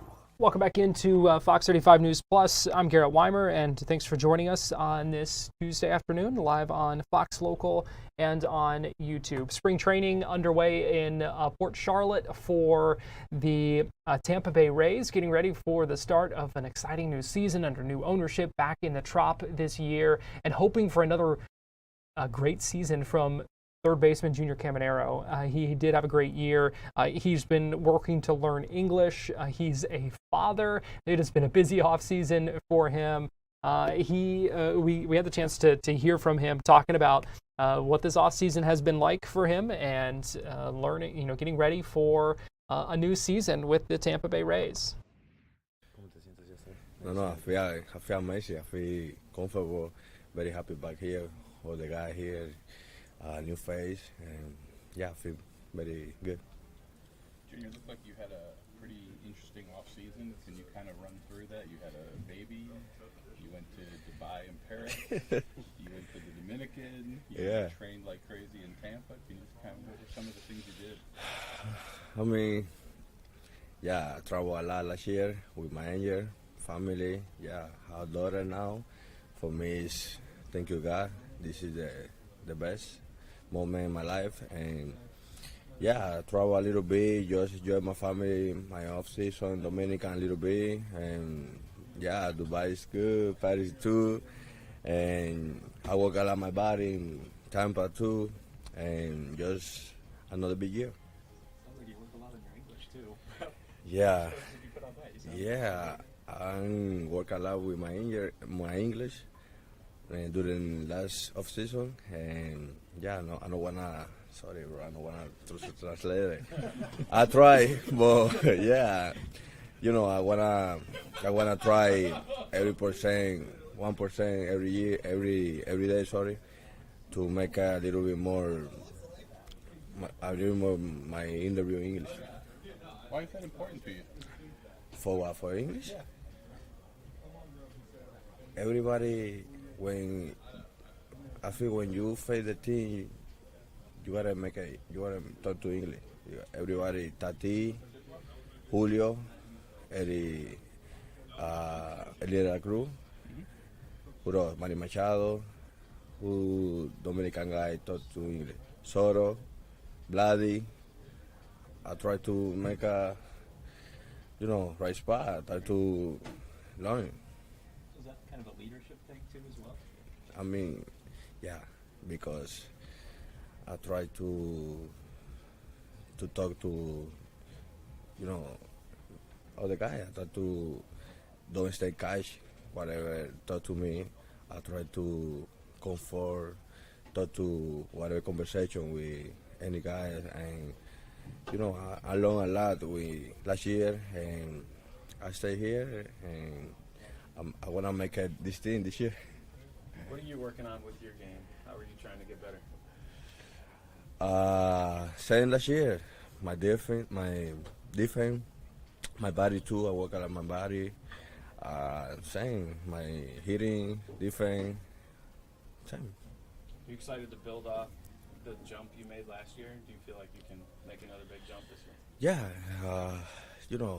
Not about the stadium, just about you go home, go have fun, and not think about it if it's San Breno or Tropicana. Just have fun and help my team and win a game. What does it mean to be a father? What's it like when you're holding Valentina? Oh, it's everything. It's the best. When I wake up every morning and saw my daughter, I say, I love you. I wanna go to compete to the complex. I wanna go my 100% with him. Did you sleep much this offseason? Sometimes, sometimes. The first month, I don't sleep well. But 2 months now, my daughter had 2 months, so I sleep well now. But I have my wife. It's the best, and it hurt me a lot. How would you rate your diaper changing skills? Cash told me this too. I change diaper a little bit, not too much, but I change a couple. Yeah, you got it down. Yeah, I change a couple. Why was it important when you were at the Dominican? You went to the signing of the young kids, and you could tell from some of the video how honored they were to see you there. Why did you do that? Why did you think that was important? Because we passed that. We stay in 2019. That day, I wanna remember that day. I wanna talk to my young guy. Hey, this is the best moment in your life. Now continue your professional career. This is the first step. So now it's become citizen when you go to the big league and try to be concentrated when you put your work, and I'll be there, and I wanna see all the kids very happy this day. What would you say was the focus of your training? Was it power, athleticism, speed? What was kind of the focus of For me? Yeah.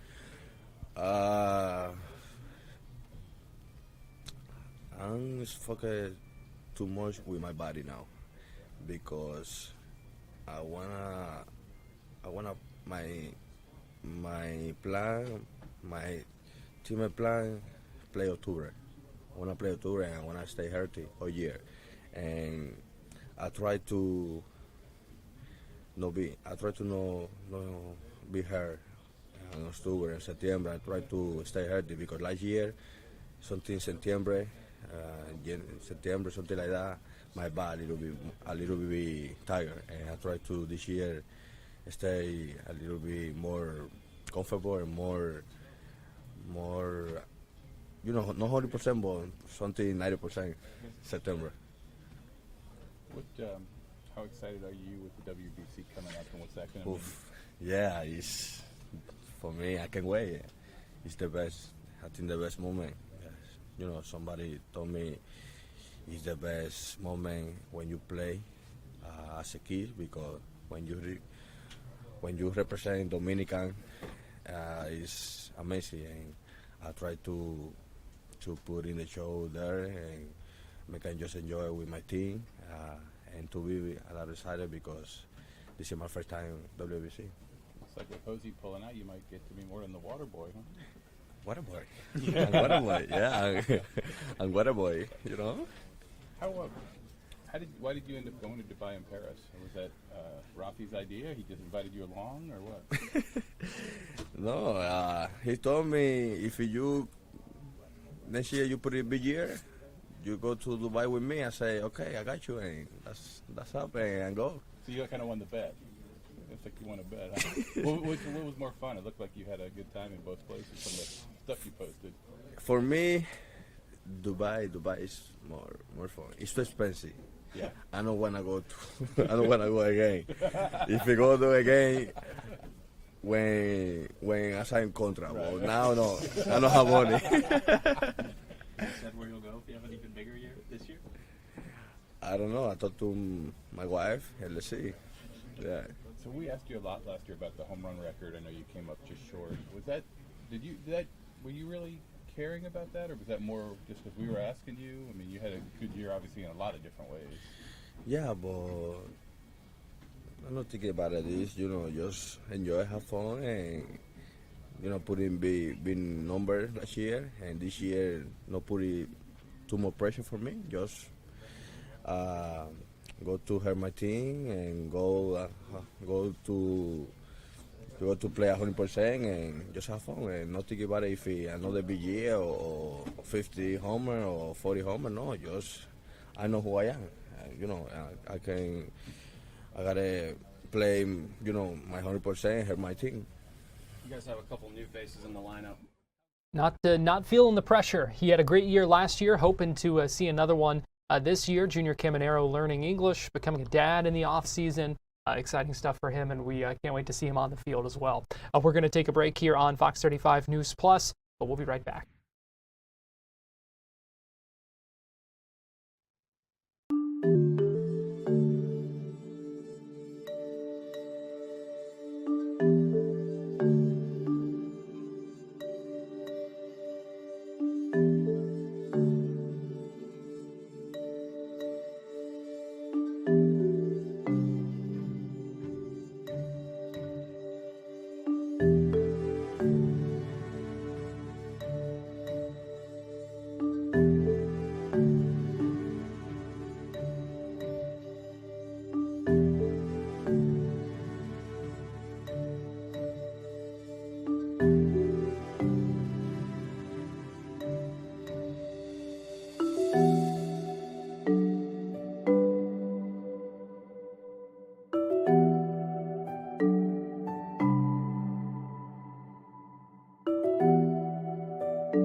watching Fox 35 News Plus, streaming on Fox Local. A live look right now at the home of Nancy Guthrie in Pima County, Arizona. That's in the Tucson area. We learned yesterday from Pima County Sheriff Chris Nanos posting on social media that family members of Nancy Guthrie have all been cleared. They are not being considered as suspects. That amid a lot of social media speculation asking about what their status was and any particular role that they might have played. Meanwhile, we are waiting on a number of forensic tests to come back, including that glove that we have talked about before that appears to match that seen on surveillance video of one of the suspects. Welcome back into Fox 35 News Plus. Garrett Weimer here, and it's day 17 since Nancy Guthrie, the 84-year-old mother of Today Show host Savannah Guthrie, disappeared. And still not many answers despite all of that. There's a large reward, $100,000 from the FBI for information that could lead to an arrest or help find Nancy Guthrie, but still so many questions about all of this. And so joining us now to talk about the investigation and shed some light on what might be happening behind the scenes, we've got law enforcement expert Rodney Smith joining us live now via Zoom. And Rodney, always good talking with you. We appreciate you joining us today. Thank you for having me, Garrett. I appreciate it. Hey, Rodney, I first want to get your take on this announcement from the sheriff announcing that the family members of Nancy Guthrie have all been cleared of any potential wrongdoing. And so I just want to get your take on what might have been done to kind of come to that conclusion. How does law enforcement take a case like this and work to rule out someone like that? Well, one of the first things that more than likely was done was verification of everyone's alibis. Whatever someone said, I was here at this particular date, I was here at this particular time, so I could not have been there. So verification of alibis, and that could be through surveillance footage, either through their own interior home camera systems, in comparison to that of what was last seen or recorded at Miss Guthrie's house. Credit card transactions, if you say you were out to eat, being able to show that your credit card was actually used at a particular restaurant. Cell phone records and internet searches. Cell phone records, obviously, to see who have you been talking to in the past 30 days or 60 days or however far back they feel that they need to go and search records, as well as internet searches for maybe items to shop in or that could produce fruits of the crime to be able to show towards the kidnappers. But basically, if they have been ruled out, the totality of the circumstances for involvement are either highly improbable or factually unlikely. And it could even be down to a polygraph examination as well that could have been performed. Coming into a case like this, is the assumption or the presumption that it could be anyone until you kind of figure out otherwise? Absolutely. Because at this point in time, and as far as I know, we don't even have a clear established understanding of what the motive is. Obviously, on the part of the kidnappers, we know that there's some type of money that is being requested, but we don't know if this is a revenge motive. When you're looking at family or friends of the family, it could be some type of revenge. It could be for insurance policies. So at this point in time, up until you don't know what the motivation is or what the reasoning behind it is. So that pretty much keeps everyone involved in the case as a potential or likely suspect. And so when you're just picking up a case like this and starting to look into things, are those family members, or those who are close, are those some of the first people that investigators would have looked at? Well, you definitely want to have those individuals first to be able to speak with, because they are the ones that understand the kidnappee, their movements, their behaviors, their actions. They know them better than anyone. Is this outside of their norm? Have there ever been any incidents like this? So they have information, and throughout those conversations and throughout those talks, they may produce information that could implement them in a particular case, as well as exclude them or rule them out as being a part of the case. The sheriff said that they were ruled out as suspects within the first few days. With all the social media speculation that we have seen, especially as these law enforcement operations have continued, why, if you're the sheriff, why would he not come out sooner and kind of make this statement instead of just coming out with this yesterday, if this was something that had been kind of determined in the first few days? That's a very good question. And a lot of times, sometimes law enforcement will purposely withhold information to see what other information may surface, or they're vetting information that they have received, and they have to verify, is the information that we've received, is it accurate? Is it correct? Can we exclude this? Oftentimes, we as the general public, we want information, we want answers on our time clock and on our timetable, but which will not always coincide with that of law enforcement. So to be able to hold information, it can prevent contamination. Even when you look at it from a forward standpoint, this is a really, really big case nationwide right now. So everyone is creating their own narrative. People are putting their own thoughts and behaviors behind this. And when you look at even moving forward in court, it could contaminate certain jurors because everyone now is thinking ahead in creating their own narrative. So the withholding of information, as I mentioned before in other conversations with you, law enforcement doesn't always want to put all of their cards out on the table and reveal everything that they know at once. Rodney, breaking news here on Fox 35 News Plus. This just in from Fox News, who spoke with Pima County Sheriff Chris Nanos just moments ago. We are learning that there is no match to the DNA that was found on the glove, that we had been waiting for the forensic tests to come back. We know that they were putting it in the FBI CODIS database, hoping for some sort of match that might have indicated who that glove might have belonged to, or that kind of thing. Is that kind of discouraging, Rodney, that those tests come back just moments ago, and no match, no hits on that? Absolutely, because the glove was the link to either include or exclude particular victims. With the DNA not coming back as a match, what that tells us is the person of interest in this particular circumstance has never had any DNA on file. There's probably not even any likeness of family members that have that same DNA characteristic or trait that are even linking. So it puts law enforcement back where they belong, where they first started out, with a lack of information. So you've got fruits of the crime or evidence of the crime, but you don't have all the pieces to yet fully put the puzzle together. Yeah, no hits in the database, no match with any DNA found in Nancy's home. And, in a case like this where there are still so many questions and doesn't seem to be that many clues, it seemed like a lot kind of hinged on that, or at least from what the public knows in this. It seemed like a lot was hinging on the results of that glove.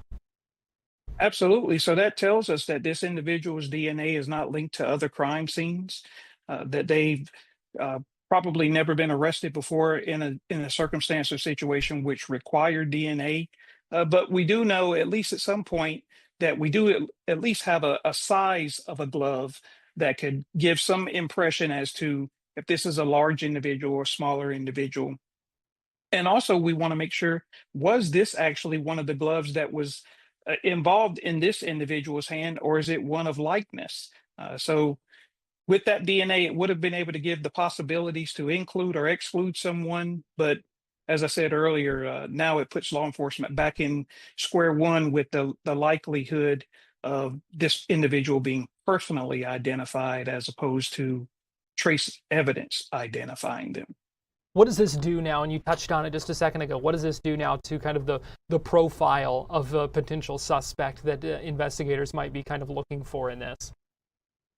Well, hopefully someone has and will come forward with recognizing this individual or the individual that was drawn in the composite sketch to say, hey, you may want to look at this individual. You may want to look and search in this area for that individual. So right now, unfortunately, because law enforcement may still have information out there that they're concealing and they're vetting and they're trying to find additional resources to help them, right now, everyone is relying more so on personal information as opposed to what is forensically linked to this case. So what happens now then? I know you said they're kind of back to the drawing board. It seems like what makes sense as the next step for investigators beyond just chasing down some of the leads that they may be getting, or waiting for someone to kind of come forward. I mean, what happens now? Well, just as you said, because the family has already been ruled out, now you almost have to play the waiting game. You have to play the waiting game to hear back from the kidnappers and try to get more information from these kidnappers. From what I understand, I don't even believe that proof of life has yet been determined or established. And with an 84-year-old woman, you know, and the duration of time, we're coming up on 3 weeks now.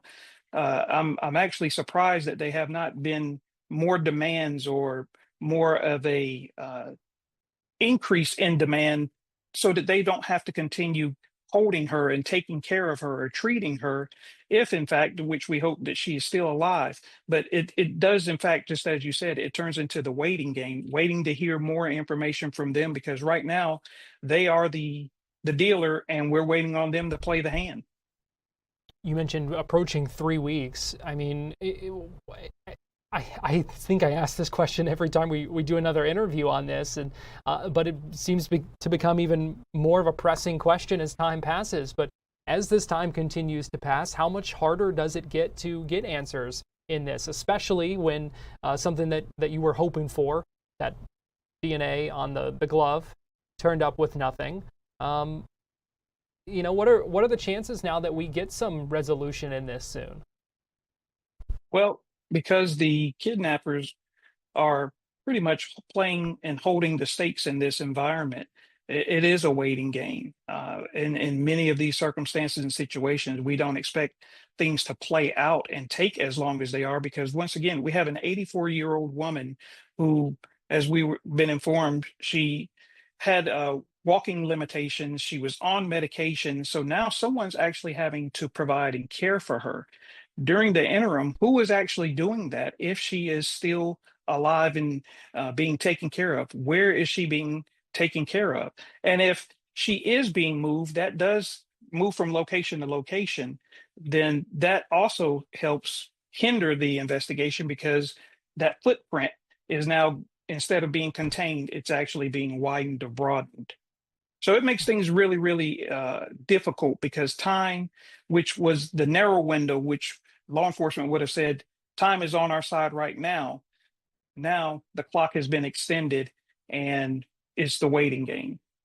Law enforcement expert Rodney Smith, we appreciate you joining us and shedding light on this case that continues to rivet the nation. Watching this closely, hoping for some sort of resolution, some sort of answers soon. Rodney, we appreciate you. Thank you. We're going to take a break and we'll be right back. All right, we are clear. Rodney, thank you so much. I know you took time out of your lunch break.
You're watching Fox 35 News Plus, streaming on Fox Local.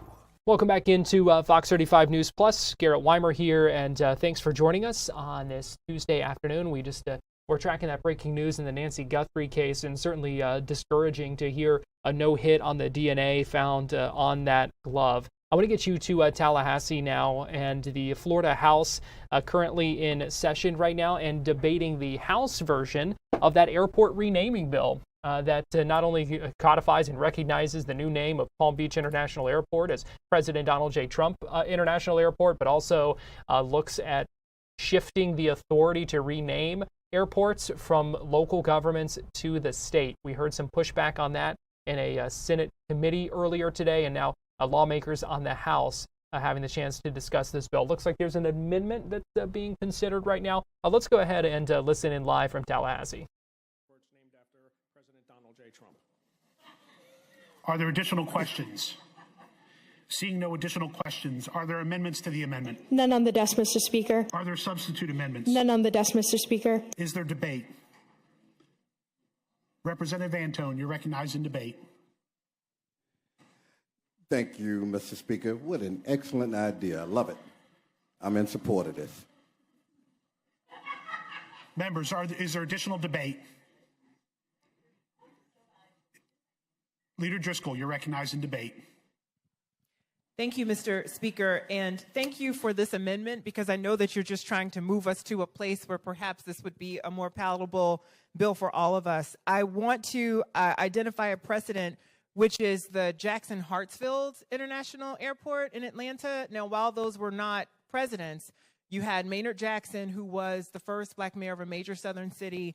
You had Hartsfield, and what they said about this was that it was two men, one vision, and that how they worked together for the massive expansion of the airport. But the point that I think you're trying to get at least what I'm taking away from it, and while I'll be up on your amendment, is that sometimes you have to yield ego in order to build bridges and to get somewhere, because there were definitely folks in each faction who wanted it named after Hartsfield, who wanted it named after Jackson, but they came together and recognized what was best for the city and what was best for the state at that time, and were able to name the airport after both. And now look, it is the busiest airport in the world. And so I would say, members, let's maybe set aside partisanship, let's set aside ego, and let's vote for this amendment so that everybody could be proud of it. You know, I think about the Kennedy Center, for example. I think about his monument, like what he's meant so much to this country. Wouldn't it be great to join those legacies together? So thank you for your amendment.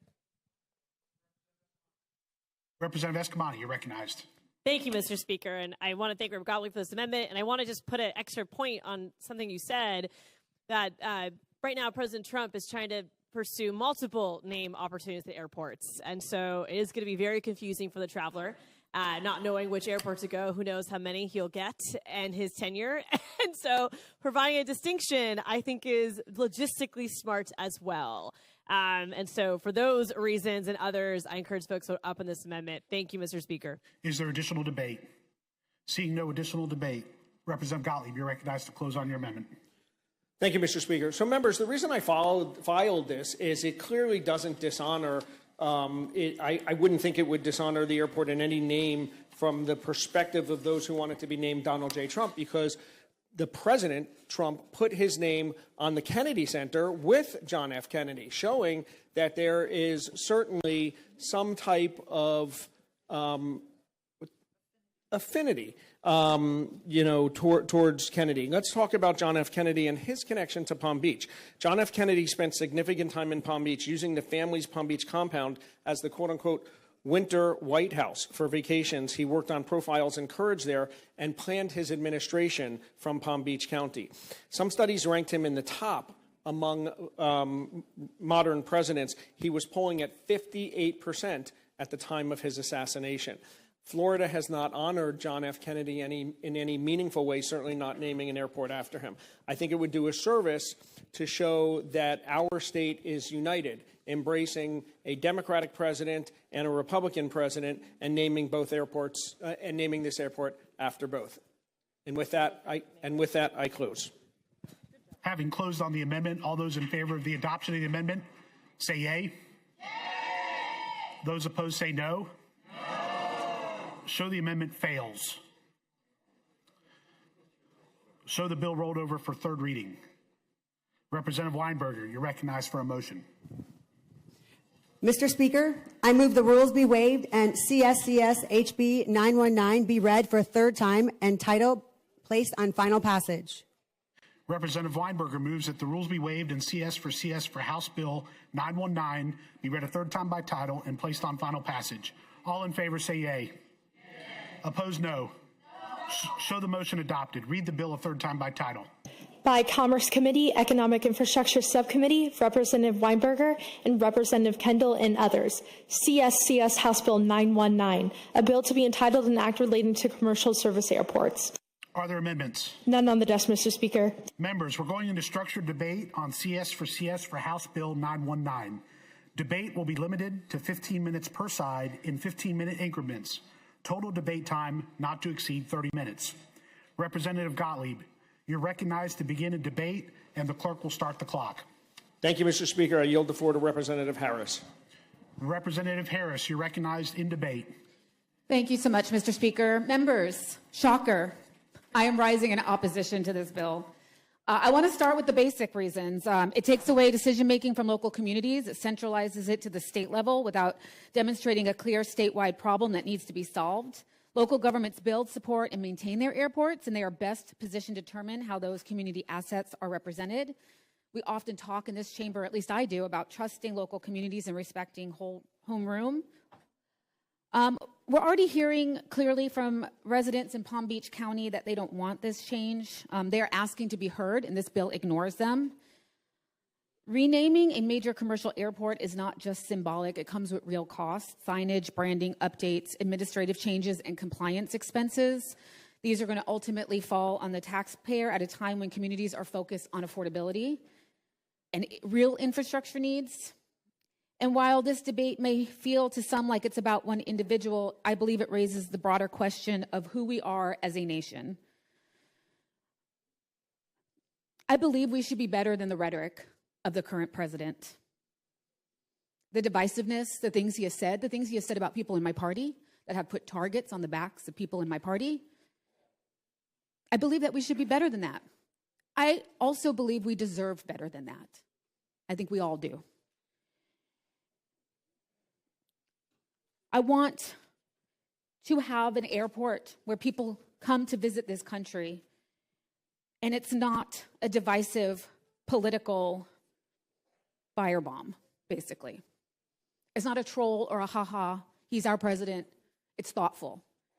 And it is recognizing and honoring his whole body of work. I have not always agreed with every president, but I've never felt the need to stand up and say, no, we shouldn't name an airport after them because of their behavior. But I have to say, I must say no. I must say no to this airport. Post his presidency, posthumously in office, no. Thank you. Representative Gottlieb, you're recognized in debate. Thank you, Mr. Speaker. I yield the floor to Representative Escamani. Representative Escamani, you're recognized in debate. Thank you, Mr. Speaker. And I will admit, members, I try really hard not to think about President Trump. Really hard.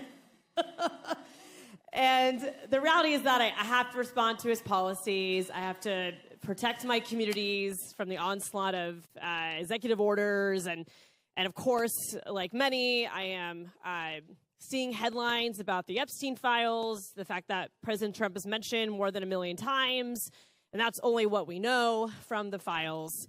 And so I try not to think about him because I find him to be a very polarizing figure that impacts my relationship with people that I care a lot about. Because I try really hard for politics not to interfere with how I treat others, with how I show up in spaces. I actually won 2 precincts in my district that voted for President Trump. And I do think a part of the reason why is I don't let President Trump get in the way of me and my constituents. And I also focus on the issues that we all care about, right? Economic prosperity, affordability, corporate accountability. These are topics that really does transcend political lines. But despite my efforts to not let him impact my day, the reality is that he's a very polarizing figure. And if we look at his track record thus far, from January 6th to impeachment to, of course, legal controversies as well, it's clear to me that this decision is going to have a ripple effect on the local economy of this airport. And I can see it both ways. I can see folks wanting to travel into this airport because they're fans of the president. And I can see folks not wanting to go into the airport for the opposite reason. And so I do think it's really important for us to consider airports as public shared spaces and not alienate a large proportion of the community, not to potentially re-traumatize also victims of sexual assault, and to be really thoughtful to the fact that President Trump is renaming multiple airports. And so at the end of the day, it's not as unique and special as it sounds when there's multiple airports that are potentially going to have the same name. So as much Democrat Ana Escamani from Orlando rising to oppose the airport renaming bill right now in the Florida State House. We are getting ready to take a break here on Fox 35 News Plus. We will be back at the top of the hour. We will welcome in our TV audience watching on Florida Live, and we will continue to monitor this and also check in on a number of other stories as well. So keep it right here on Fox Local and YouTube, and we will have much more to come in just a couple of minutes.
Florida Live starts now.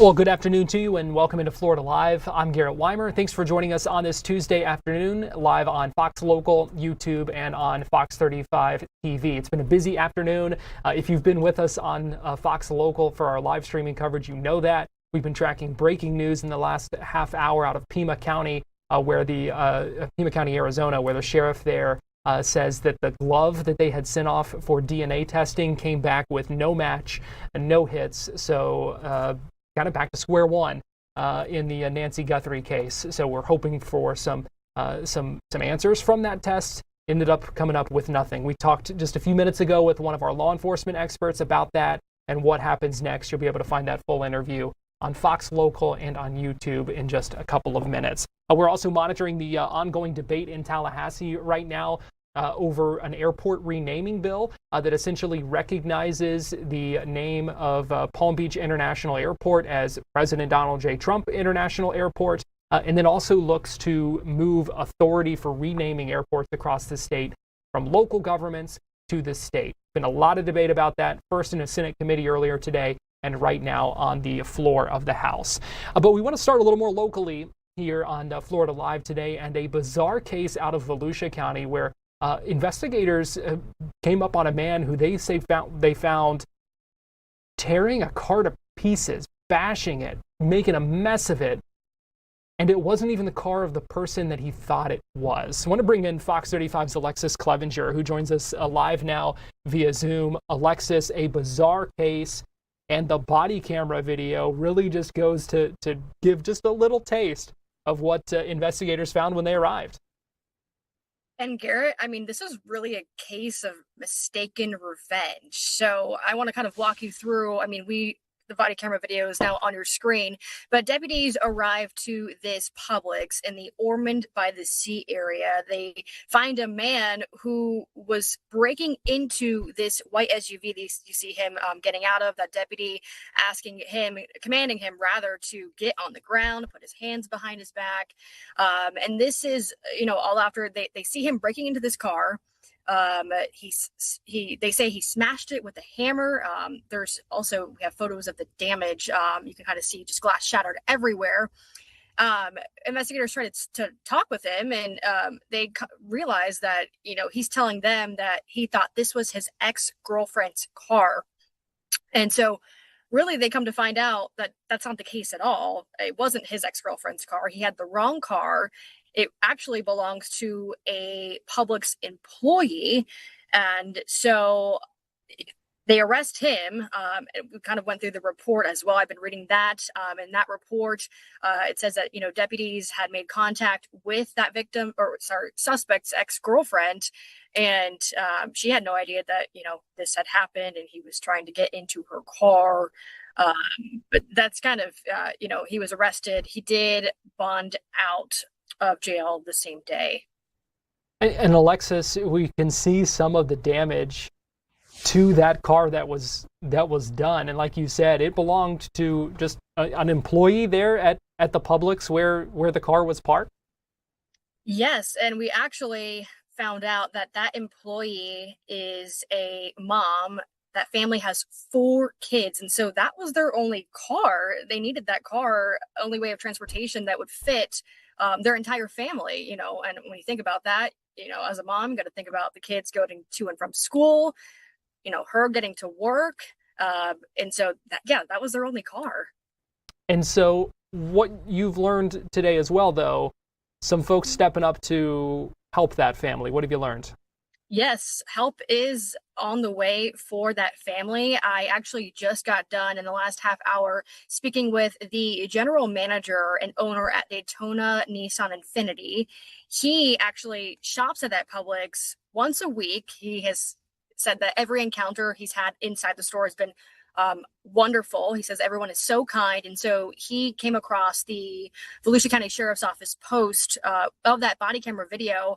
And he commented on there, saying, hey, I'm the owner of this dealership. I want to help out this family. And so he was put in contact with her, spoke with her today. And so he told me that she has her car in the body shop right now. But he said that, she has no rental coverage insurance. So they are stepping in to give her a car to drive. And, he said, to treat it like her own.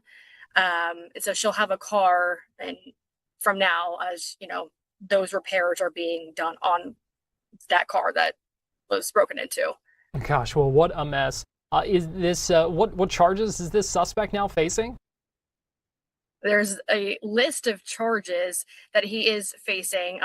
Some of those include burglary of an unoccupied conveyance, possession of burglary tools. He's also facing possession of cocaine, possession of narcotics, and criminal mischief with damage of over $1,000.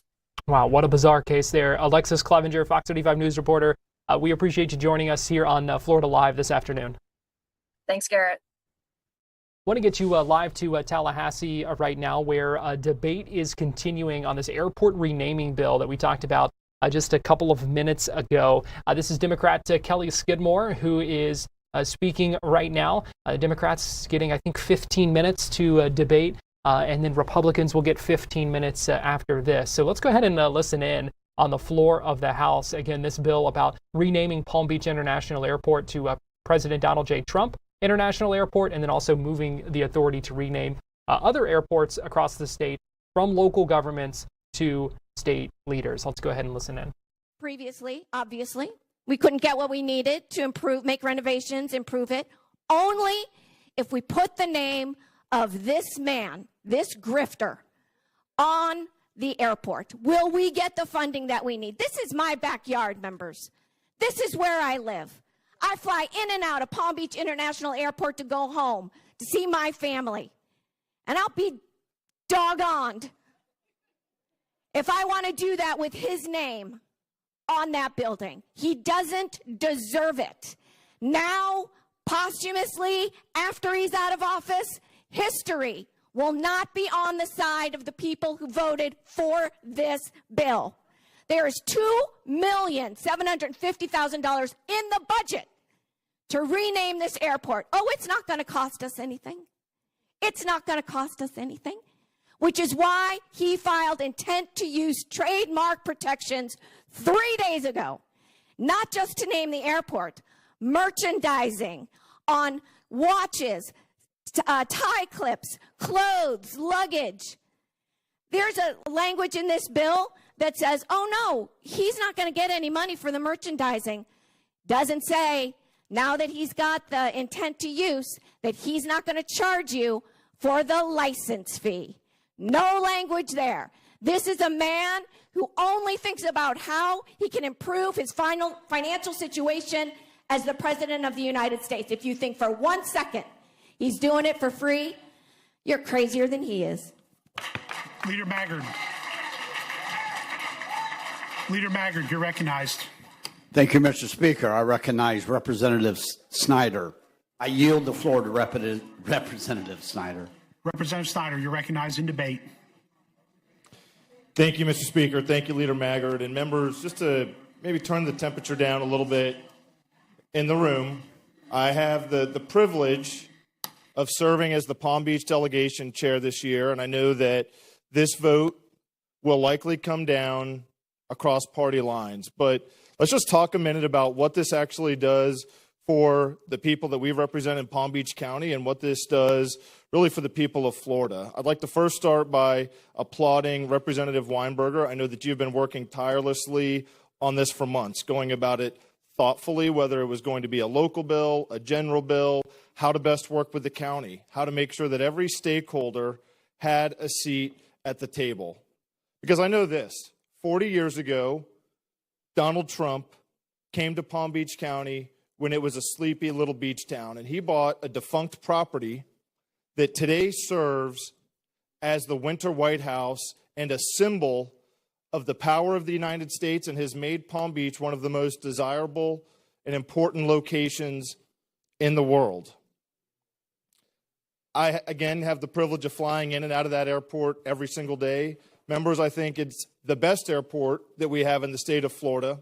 And with the renaming of this bill, after we all vote yes, it will officially become a great airport here in the state of Florida. Thank you, Representative Weinberger. Urge all members to vote up today. Representative Maggard, you're recognized. Thank you, Mr. Speaker. I yield the floor to Representative Tremont. Representative Tremont, you're recognized. Thank you, Mr. Speaker. And as Debate continuing on that airport renaming bill. We heard from Democrat Kelly Skidmore, and then we just heard from Republican John Snyder as well. So we will continue to monitor this and also check back in before they vote on that shortly. We're going to take a break right now here on Florida Live, and we'll be right back.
What is your favorite Mardi Gras themed dessert? That is our question of the day here on Florida Live today. It is Fat Tuesday. So we want to know what you think. What are some of your favorites? Scan the QR code, pull out the smartphone that's in your pocket or in your hand right now. Scan that QR code, point your camera at it, and it'll pull you up to our webpage. You can also go to fox35orlando.com/vote and let your voice be heard. If it's not one of these choices, then click the share tab and let us know, or excuse me, the talk tab, and let us know which one it is. But yeah, we want you to go to vote in this poll. I know what I am partial to, but we want to know what you are partial to. So put in those votes, and we will check back in on this in just a little bit. It's time now for our Tampa Connection, where we take a look at some of the big stories in the Bay Area. And before we jump into that, Nancy, got to get your take here. Your favorite dessert on this Fat Tuesday. Oh gosh, I'm gonna have to go with king cake. I have to say that is my favorite Mardi Gras dessert, so that's the one I'm going with. I still remember I think I was in like second grade, was the first time I had it. Our teacher brought it in for the entire class, and it was so colorful, and whoever got the baby was supposedly had good luck, and I remember it was just such a big thing and such a big deal in that class, and so I'm going to have to say king cake to this day is still my favorite. All right, it can't go wrong. You know, you can't go wrong with any of them, to be honest. But yeah, there is something that's just a lot of fun about the king cake. Just don't bite down too hard.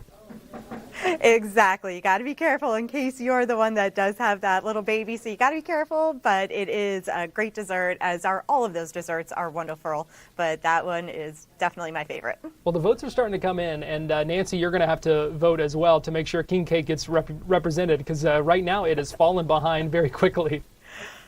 Oh, no, I'll definitely, as soon as we're done here, I'll definitely cast my vote for it. All right, so we'll check back in on that poll in just a little bit. We do want to go ahead and jump in. Nancy, I know you're tracking a lot of stories out of the Bay Area today. What's getting a lot of attention on Fox 13 News right now? Yeah, well, one of our top stories is Governor Ron DeSantis. He signed the death warrant for Michael King, and Michael King was convicted of abducting and killing Denise Amber Lee. She was a Northport mother and wife back in 2008. So King is set to be executed on March 17th, and this remains one of the most high-profile tragedies in Florida history. So back in January of 2008, King kidnapped the 21-year-old mother of two from her Northport home, and despite Lee managing to grab King's cell phone while she was in his car and calling 911, and also witnesses providing detailed descriptions of that suspect's vehicle to dispatchers, a series of communication breakdowns meant that officers were never able to intercept the two of them in that car, and King eventually drove her to a remote area where he killed her. The systematic failures exposed by this case actually led to the Denise Amber Lee Act in 2010. The law overhauled Florida's emergency response system, mandating at least 208 hours of standardized training for all 911 dispatchers across the state. Lee's oldest son, Noah, he was just 2 years old when his mother was taken, and now he is a young man, and he says the loss is felt at every major milestone. While he has very few memories of his mom, he says the news of this death warrant brings his family a sense of closure. Now, yesterday, he actually told Fox 13 that while some families wait decades for justice, his family actually feels blessed that the legal process is moving forward, allowing King to face the full extent of the law. King's execution would mark the fourth in Florida this year. The state is coming off a record-breaking 2025, which saw 19 executions carried out. 2 other inmates are scheduled for execution before King, and those inmates are Melvin Trotter. He is set to be executed on February 24th, and Billy Leon Curse, he is set to be executed on March 3rd. Garrett? Nancy, that's interesting to hear, the family members kind of say that they really haven't had to wait as long as many people, because, like you said, this is a case that goes back almost 20 years, but even still, that is not that long compared to many cases. So that's an interesting perspective, I think, to hear from the victim's family. Yeah, it is a really interesting perspective because a lot of people would say 20 years is way too long to wait given the circumstances of this crime. But this family, this Noah, he was just 2 years old when his mother was taken from their home. And he actually says that they all feel very blessed that they only had to wait 20 years because a lot of families have to wait a lot longer. So he did say, he also went on to say, he misses his mom. Every major milestone she has missed. So they only had to wait 20 years. Some people think that's too long, but this family, they believe that they were lucky that they only had to wait 20 years for this death warrant to be signed. All right. Also tracking a big decision in a case out of Clearwater. Yes, this story is another one that's been driving a lot of traffic to our website. There's a human resources firm in Clearwater that is actually suing the city because they're saying that they were told when they bought their property back in 2004 that they were promised all the remains of the former St. Matthew's Baptist Church cemetery had been removed. However, now they believe that many bodies from that historic African-American burial ground are still there. Eileen Henderson, she is the founder of the Cemetery Society. She told us that the number of people buried on that site could be much higher than anybody realized, noting that because there were no other black cemeteries nearby at the time, every member of that community would have been laid to rest there. So while Frank Crump, that is the HR organization, they are seeking damages from the city of Clearwater and its redevelopment agency, the firm is also asking for the remains to be respectfully relocated. And this comes as similar discoveries of rediscovered black cemeteries have made headlines across the Tampa Bay area in recent years. The city of Clearwater has already spent over $200,000 defending itself. A city spokesperson told us that today's taxpayers are litigating events from more than 25 years ago, making it difficult to find witnesses or documents. However, advocates like Henderson argue that the city bears responsibility because they allowed the original construction over this cemetery site. And as the legal fight continues, new state laws are now in place to offer better protection for historic and abandoned burial grounds. As of right now, a trial date for this lawsuit has not yet been set. Garrett? All right. And finally, Nancy, an update on another high-profile case, and that's the Kingdom of God case. Yes, so a third person is now facing charges in what prosecutors describe as a massive forced labor and money laundering scheme that was disguised as a church. Now, her name is Kathleen Klein. She is the third person to now face charges, and she was actually known within the Kingdom of God Global Church as a prophetess. Now, according to a new 29-page federal indictment, Klein served as an executive who helped enforce slave-like conditions for followers. This case made headlines last August when the FBI raided a mansion in the exclusive Avila neighborhood of Hillsborough County. That's where Michelle Brannon was arrested, while the church's leader, David E. Taylor, was picked up in North Carolina. Federal investigators say while the church took in roughly $50 million in donations since 2014, that money was not going to charity. Instead, prosecutors say Taylor and Brannon used it to fund a lavish lifestyle, buying luxury properties, high-end cars, boats, and even jet skis. The conditions for the people working inside those call centers were a stark contrast, though. The indictment alleges followers were forced to work in grueling conditions, grueling hours, and faced harsh punishments if they did not meet their demands. The new documents highlight disturbing messages allegedly sent by Klein. In one text message from 2024, she reportedly assigned victims to quote-unquote heavy labor. In another message from last summer, she allegedly wrote about wanting to slap and drop-kick workers. The allegations against the church leader, David Taylor, have also expanded. He is now facing additional charges related to human trafficking. Prosecutors claim Taylor frequently demanded sexually explicit photos and videos from female members who were too afraid to say no. And despite the mounting federal charges and raids on properties from Ocala to Michigan, the Kingdom of God Global Church appears to still be very active. The ministry posted a video on Sunday of a service to its YouTube page just this past weekend. And Taylor remains behind bars after being denied bond in October. Brannon was previously released on bond. We have reached out to the church for comment multiple times, but Garrett, we have yet to receive a response. All right, Fox 13 senior content producer Nancy Gay We appreciate you joining us here for our Tampa Connection today. Thank you. And Nancy, make sure you vote now. What's your favorite Mardi Gras themed dessert? King cake still falling behind, so pull out that phone and scan that QR code. Yes, I'll definitely cast my vote right now. All right, Nancy, thanks. Going to bring in Fox 35 Storm Team meteorologist TJ Springer, who's joining me now for our Florida Live forecast. And TJ, what about you on this Fat Tuesday? What are you reaching for? I've always been a king cake fan. I feel like I didn't have them to my adult life. One of my old news directors, Garrett, was from New Orleans, but he worked in New Orleans for a long time. So he would always have one shipped in from a bakery from there, and oh my gosh, it would go so fast in the break room. It was gone. I'm like, I want more king cake day. I can imagine so. Well, it is. It's fallen a little bit behind right now in our poll. So you'll have to vote as well. I voted for the beignets. I'll take those anytime. It's just hard to say no, you know. I did have some when we were at Universal for Mardi Gras, and theirs are pretty good. I don't have Cafe Du Monde to compare anything to, so I thought they were good. So excellent.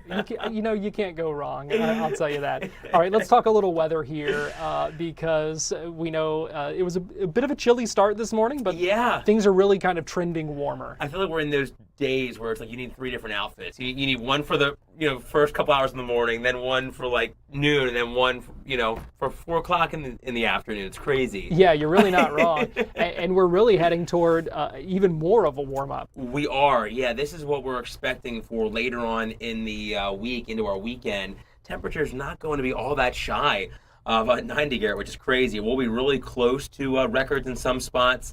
So far this winter, we've had 21 days of 80 degrees or warmer. We'll be close today. But I think tomorrow we'll be able to sneak into the 80s, so we'll continue to add to that tally for sure, which is fairly close to where we should be. Usually we're on 22-ish days this time of the year.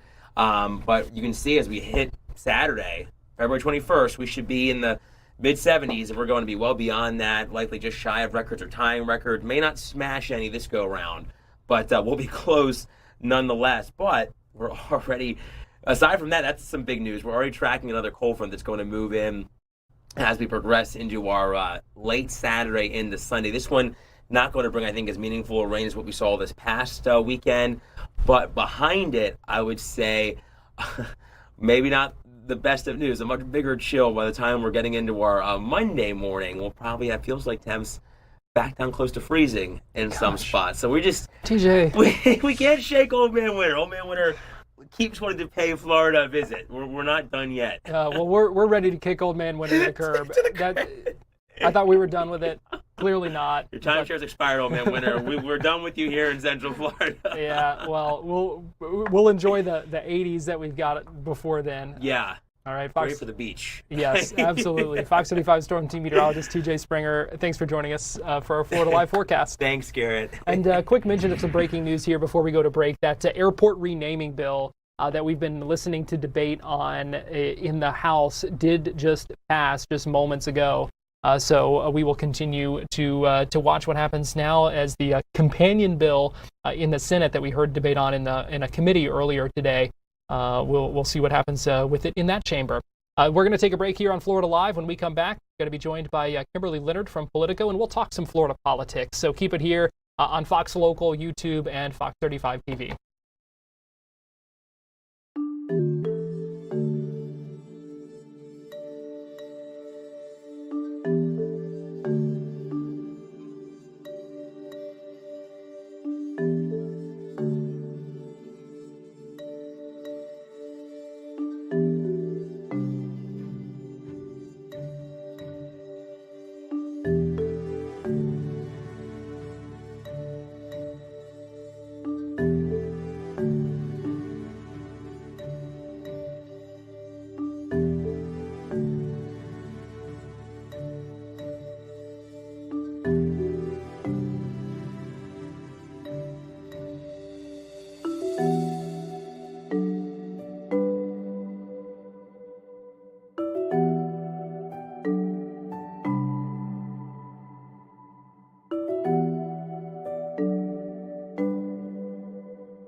Welcome back into Florida Live. I'm Garrett Weimer, and thanks for joining us on this Tuesday afternoon, live on Fox Local, YouTube, and Fox 35 TV. Let's talk some Florida politics here. It's the the time of the week where we are joined by Kimberly Leonard, Politico reporter and the author of the Florida Playbook newsletter that you can get delivered in your inbox every morning.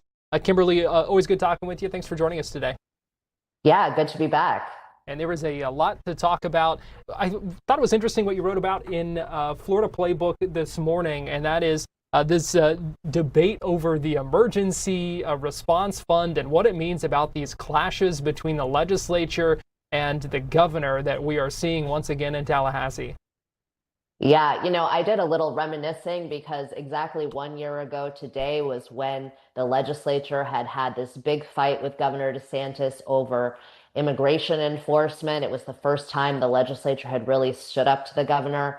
And by Valentine's Day, they really came around and were saying how much they loved each other, how well they were working together. Well, fast forward 1 year later, exactly, and things seem to really be back to where they were. Things are not going well between the different corners. The governor and the state senate, from everything we can tell, are pretty much aligned in terms of the priorities and working together. The state house, though, is going in a completely different direction. They say they have responsibility to really do more oversight and to keep spending in check. And one of the biggest ways that this is sort of manifesting itself has happened in the last week or so, I'd say, where there was a report released that showed the state has spent about $600 million over 3 years on immigration enforcement. And that paid for things like Alligator Alcatraz, as well as, everything that kind of went into a lot of the immigration enforcement that you're seeing across the state. And so Democrats have been warning that they think this is wasteful, and now the state house Republicans seem to be pretty on board that more scrutiny is needed. They want to change that fund, which is supposed to be for emergencies, to be used only for natural disasters. So right now, the governor can sort of dig into that fund for any emergency that he declares, and he declared illegal immigration to be an emergency. And so they want to change that fund. The Senate does not. The Senate's meeting later this week to talk about their budget, so we'll be able to hear some of the back and forth that goes on there.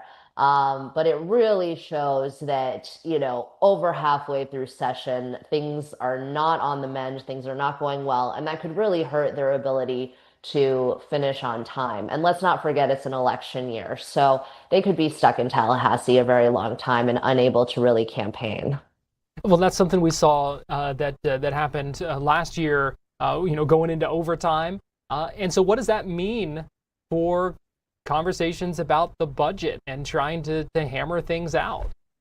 It just means they go longer and longer. And from what we can tell, there haven't really been great conversations behind the scenes either.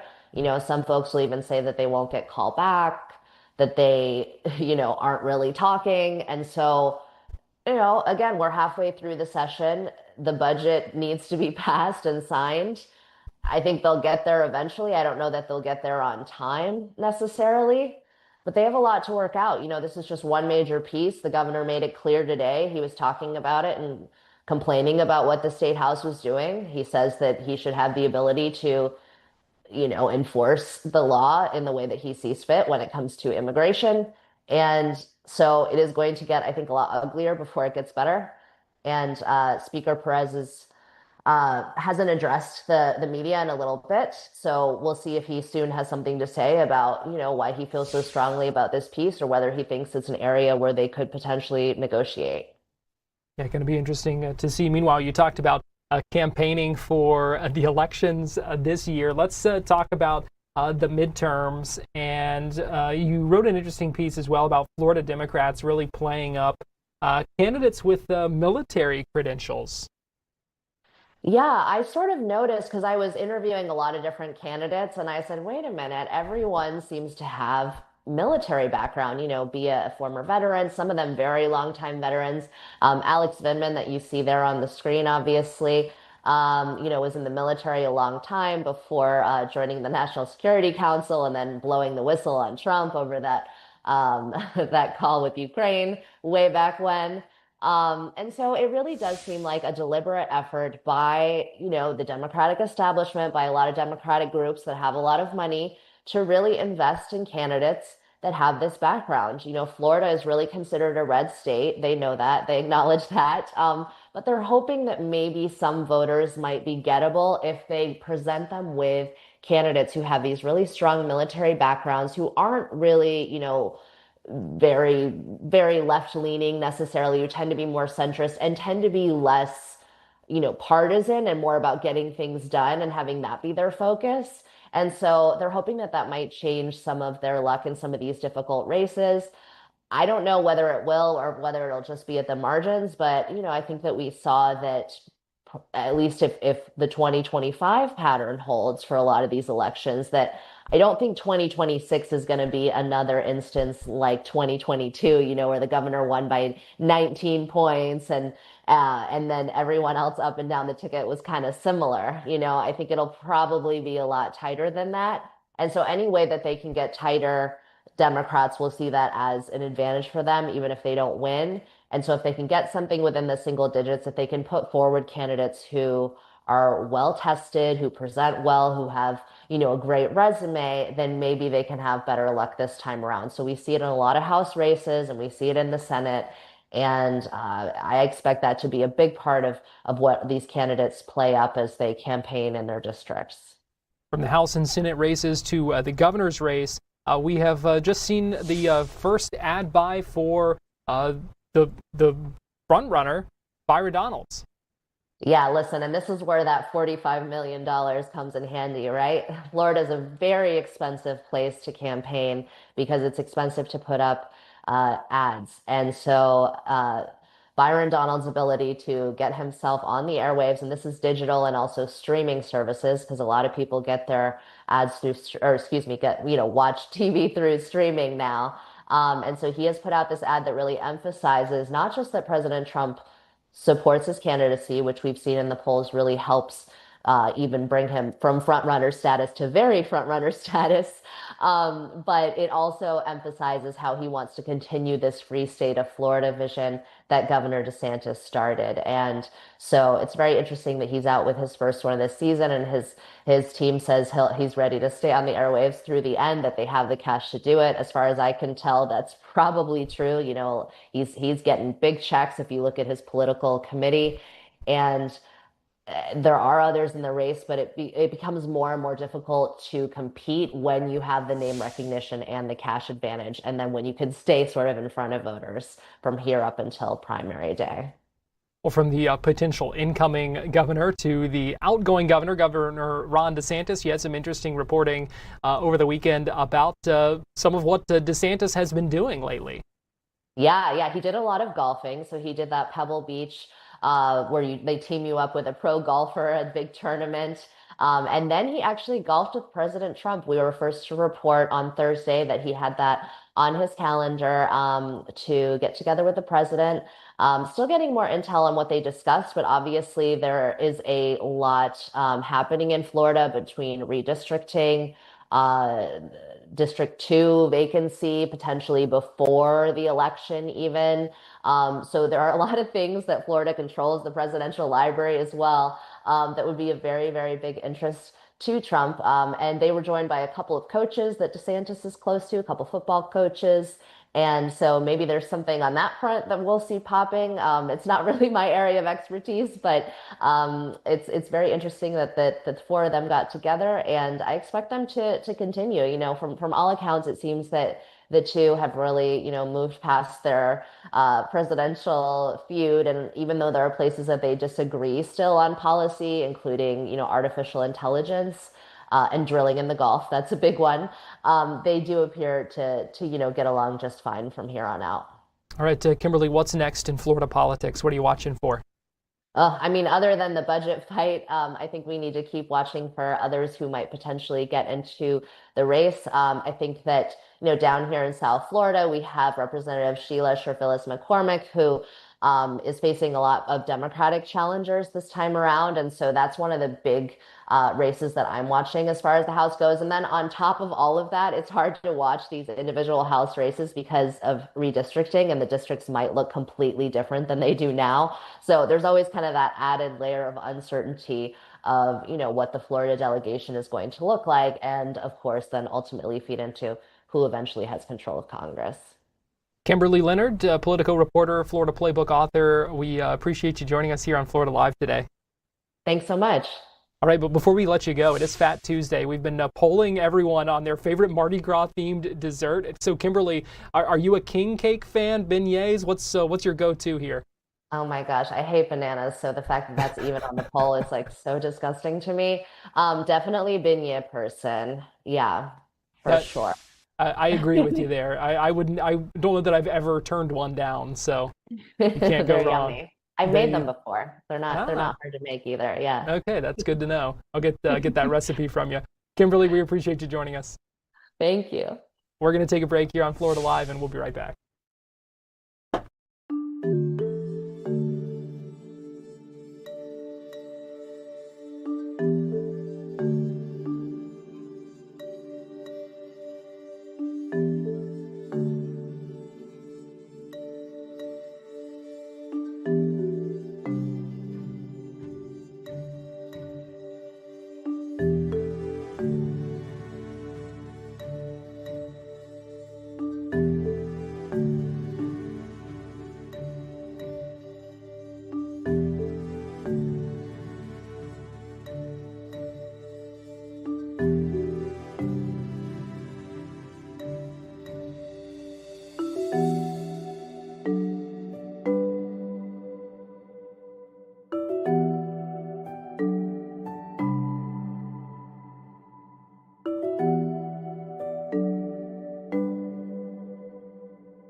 Let me give you a live look right now inside a courtroom in Miami-Dade County, where we are awaiting opening statements in the murder trial of a man, a former University of Miami football player who is charged in the 2006 death of one of his teammates. This is a case, it's a very fascinating case out of South Florida, where the suspect, Rashawn Jones, charged in the death of Brian Peda. This was a case that was 15 years before Jones ever faced charges in this. The prosecutors at one point said they thought the key witness in this case had died before an ESPN investigation found that no, he is not dead, he is alive. So just a lot of really interesting things with this. Opening statements are expected today, but throughout the day, they've been going back and forth with the judge on a number of other issues and motions and things about excluding evidence and what to, how to handle things with the jury. Just a lot of preliminary things before the trial really kind of gets underway. So we are still standing by, waiting for those opening statements to begin, and hope to have those for you soon here on Fox Local. Welcome back into Florida Live. I'm Garrett Weimer, and we appreciate you joining us on Fox Local YouTube and on Fox 35 TV. Senator Rick Scott was in South Florida today holding a news conference with the supervisor of elections in Miami-Dade County. They were talking about election security, and they were talking about the Save America Act, the bill that passed the House, now goes to the Senate. A couple of major aspects of that bill include the voter ID and also citizenship checks for voting eligibility. He talked about his support for that at a news conference earlier today, and we played that for you earlier on Fox 35 News Plus. He also spoke with reporters after that, answered a number of questions about that bill, and also talked about what happens next in Venezuela and a couple of other topics as well. Here's Senator Scott in South Florida earlier today. Is there any evidence that non-citizens have voted in Florida recently at all? So in Florida, I can only talk when I was governor, right? I can talk then. We worked on. I remember, and Renee might remember this a little bit. There was a. Oh, you want to wait for a second? Thank you. Okay. Thank you. So what we did was, what we tried to do is go through and make sure we had, clean voter rolls. That's one thing we did. Can I tell you specifically? There was some issues that some people, but we didn't do. I don't remember an investigation in Florida. Voters, go ahead. Last year there was a case of a gentleman that used a fake birth certificate. He was I think it was British, and he had been voting. He went to jail. And, there was that was in the news. I think what the mayor said is one of the big things is there's a lot of people that don't feel comfortable with our elections now. Right or wrong, right? And this is not a partisan issue. Republicans and Democrats all agree you ought to show an ID. You show, as Renee said, you show an ID to vote, to buy a phone, to show an ID, buy a lottery ticket, show an ID to get on a plane. You ought to show an ID. I mean, this is pretty basic. So a lot of it doesn't make people feel. Right now, people don't feel comfortable with elections around the country. So what would change? What would the Save America Act, if it's passed, change in Florida? So in Florida, you already have to. You want to answer? You can answer this, but you already have to. In Florida, it doesn't change. What changes for you is to make sure that a federal election is not done improperly. So take right now in the Senate, it matters who the majority is. It really does. So if your party's not the majority, then you don't decide what gets voted on, right?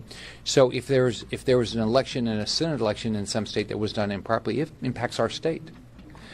So it's same with congressional races. So that's what this is really to. When you think about from Florida or other states that have voter ID, or other states that have that you have to show your citizenship to register, it's actually making sure your federal representation is done right. Okay, Florida. I'm sorry. That the difference would be that you would have to check off a box to show your citizenship.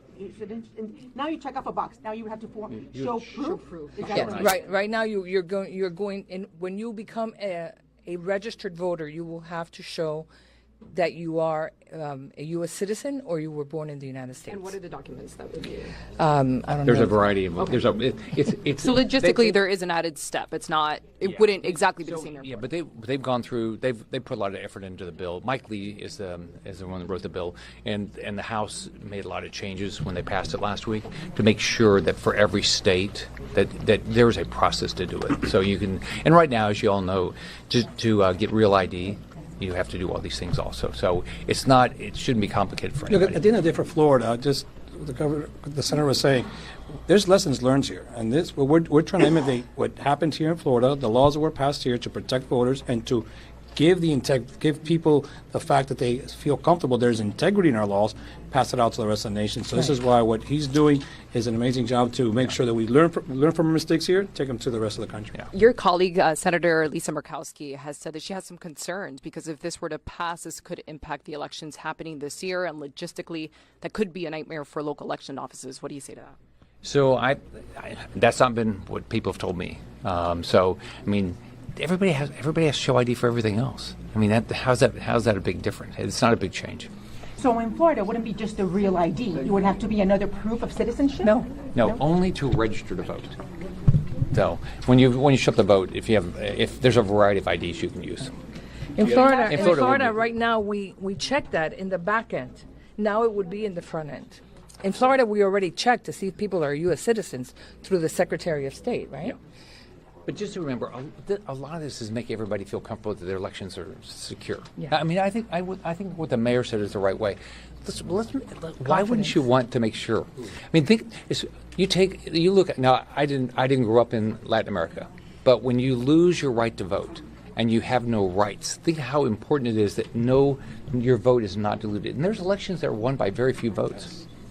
Senator, the president said last night that there are ongoing talks right now between the U.S. and Cuba. What can you tell our viewers about that there is such high interest right now in South Florida about what is happening with the crisis in Cuba? So I've talked to the president quite a bit about the importance of what he's doing, and it starts with what he's done a lot of things, but what he's done and what Secretary Rubio have done, they've done a great job of putting us in a position that we actually have a shot.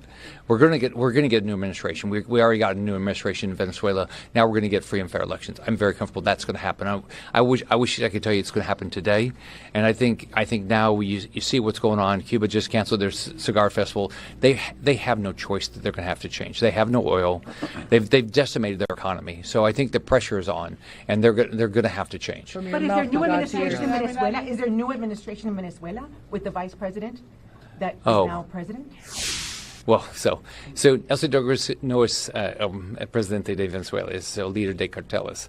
And she's not the leader. She's not the president. I mean, she's just the leader of the Maduro, bunch of narco traffickers.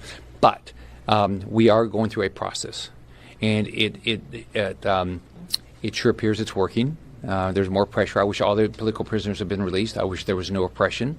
Many have been released. I can't tell you the number today. I think it's around 500 have been released. Now there's still some of them, like Juan Pablo Guanipa, are under house arrest, and that's got to stop. But we're making progress every week. So I'm optimistic. And I wish it was today. But we're going to get there. Thank you, Senator. Okay, thank you, everybody. Thank you. Senator Scott in Miami earlier today. We're going to take a break on Florida Live, and we'll be right back.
Back into Florida Live, the Pima County Sheriff's Office saying just a little bit ago that there is no match from the DNA found on a set of gloves found 2 miles away from the home of Nancy Guthrie. They put that in a national database, didn't get any hits on that. And they do say they are analyzing more DNA found at the Nancy Guthrie property.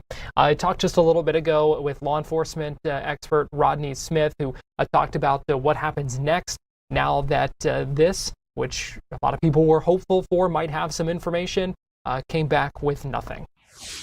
With the DNA not coming back as a match, what that tells us is the person of interest in this particular circumstance has never had any DNA on file. There's probably not even any likeness of family members that have that same DNA characteristic or trait that are even linking. So it puts law enforcement back where they belong, where they first started out, with a lack of information. So you've got fruits of the crime or evidence of the crime, but you don't have all the pieces to yet fully put the puzzle together.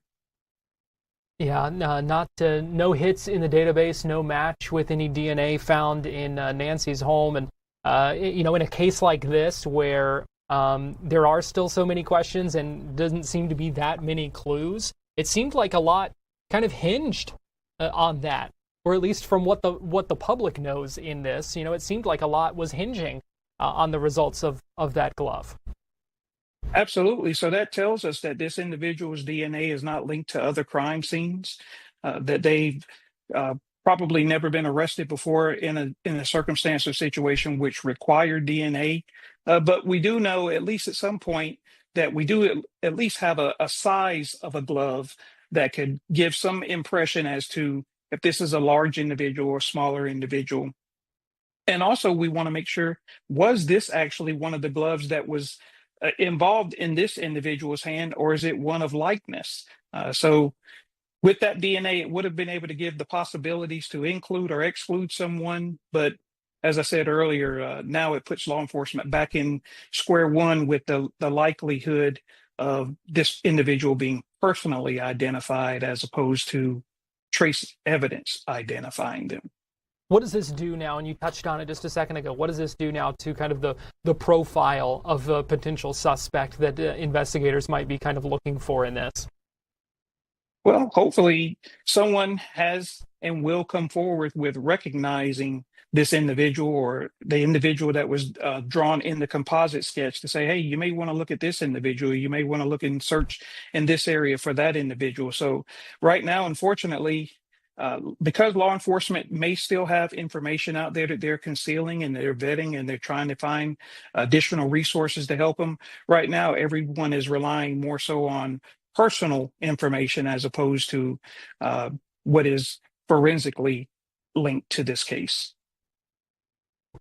So what happens now then? I know you said they're kind of back to the drawing board, it seems like. What makes sense as the next step for investigators beyond just chasing down some of the leads that they may be getting, or waiting for someone to kind of come forward? I mean, what happens now?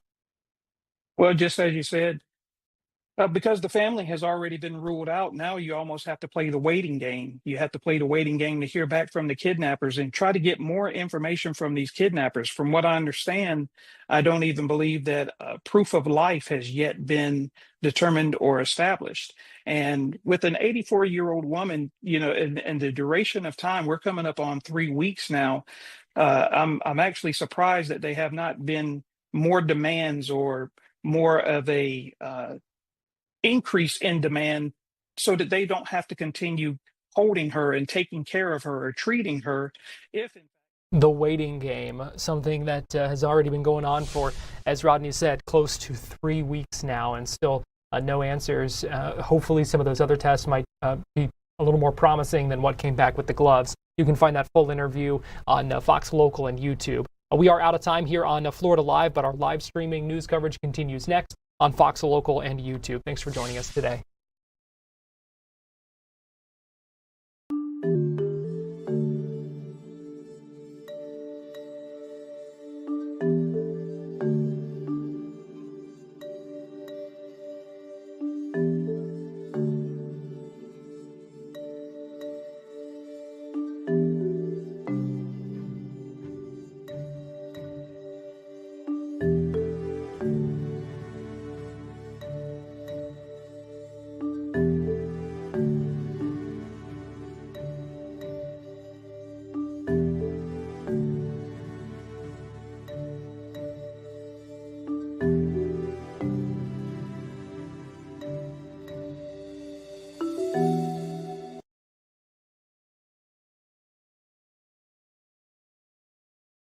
watching Fox 35 News Plus, streaming on Fox Local. Welcome back into Fox 35 News Plus. I'm Garrett Weimer, and thanks for joining us on this Tuesday afternoon, live on Fox Local and on YouTube. It is 3 o'clock, the first day of this trial involving a former University of Miami football player who is charged with murder in the death of one of his former teammates. We've checked in on it a few times. They still have not begun opening statements, but I do want to go ahead and listen in here as they continue to speak in front of the judge. Let's go ahead and listen in here live from Miami. For us to be able to effectively cross-examine, we have to at the very least be able to get into the nature of it, right? So Will Mary Cynthia, you had information that he had made a statement, you know, that he was responsible for this, and why can't you ask, did you have, and I'm not saying that this is the appropriate way or the way that you want to structure it, but why can't you ask a question along the lines of, did you receive any leads or process any investigations about maybe a hired hit person? Do you have any information that there might be? The answer might be yes, there was one, yes, there were three. And we followed up and found that none of them were credible. Or we couldn't confirm any of them. There was nothing to link any of these people to it. Because you have the other issue. Just because someone says they did something 3 years after that, I do think that the statement, from the information that I read so far, I can't make the leap to say that the statement by this informant was heard 3 weeks after. I don't even know why we would give it 3. It said a few weeks. I think I spoke. I always associate a few with 3, yeah. But it's a few weeks after. after. A few weeks. But we heard it in 2009. And without having any information as to why it was withheld for 3 years, like the state said, there was another homicide. Now, I'm not saying at all that this statement was made reference to the other homicide, because I am aware that it was tried in this building, that they captured the people in the same year that it happened, so 2007. So it would be idiotic for him to say he did it in 2009. And I think that case also was very specific in that it was a home invasion where there was a homicide. It wasn't a hit situation. There was no information that there was a hit. Right. And I think well, that we know of. I mean, maybe there were a couple of leads of people that said that they did it, before. I don't really know. But in 2009, it's too far attenuated, just like I think it's too far attenuated from 2006. It would make sense to me if it was 2 or 3 weeks after the 2006 case, but it's 3 years. It doesn't mean it didn't happen, but it just gives less weight to the fact that he said a couple weeks ago. It makes it seem like I don't have a statistic or any knowledge of how many people associated with the University of Miami were murdered. It could have been a student, it could have been an athlete, it could have been a teacher, it could have been someone just walking around the campus in 2009. And I still don't know how it would be admissible, but I see your point in wanting to know more. And Judge, I think those issues go to weight, not admissibility. Right? And sure, maybe, the state can make the argument that this information didn't come out until 2009, but then Detective Dominguez would testify that the information he got that was conveyed to him was a few weeks after the homicide is whenever this statement was made, right? So the information is the problem. How do you get around the rules of evidence to admit the information? So again, Judge, the first would be under Chambers versus Mississippi as an exception under the due process clause, because all of that information is tied together. It's all, those are pieces to the puzzle that fit together, right? And the second would be, it's not hearsay because we don't want to offer it necessarily for the truth of the matter asserted. It would be offered to show that these officers had this information and didn't follow up on it sufficiently, and it would go to what the court mentioned earlier, talking about the defects of their investigation. And then Your Honor had mentioned we can ask, okay, did you have any leads that you didn't follow up on? Or did you have additional leads?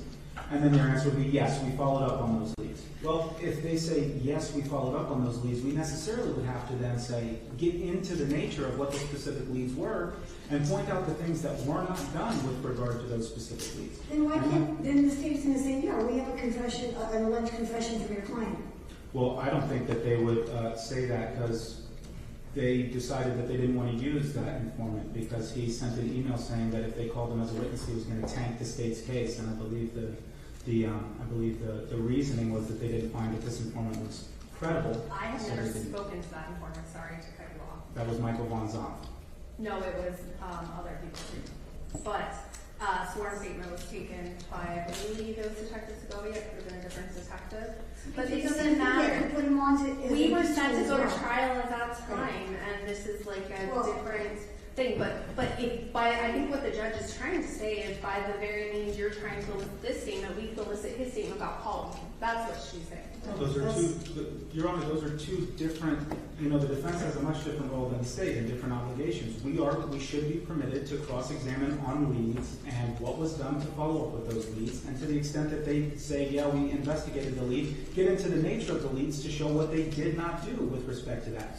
On the flip side, the government has the burden of proof. The government, it's a different evidentiary standard between what they're permitted to do and what the defense has an obligation to do under the Sixth Amendment. So pointing out flaws in the investigation and information they had that wasn't sufficiently investigated is much different than, offering a statement from a witness that they decided not to use for whatever their individual reason. Well, here's the difference. It's a very different burden because the statement that's alleged to have been made was by the defendant. So there's a specific exception that would allow the state to use the alleged confession of the defendant.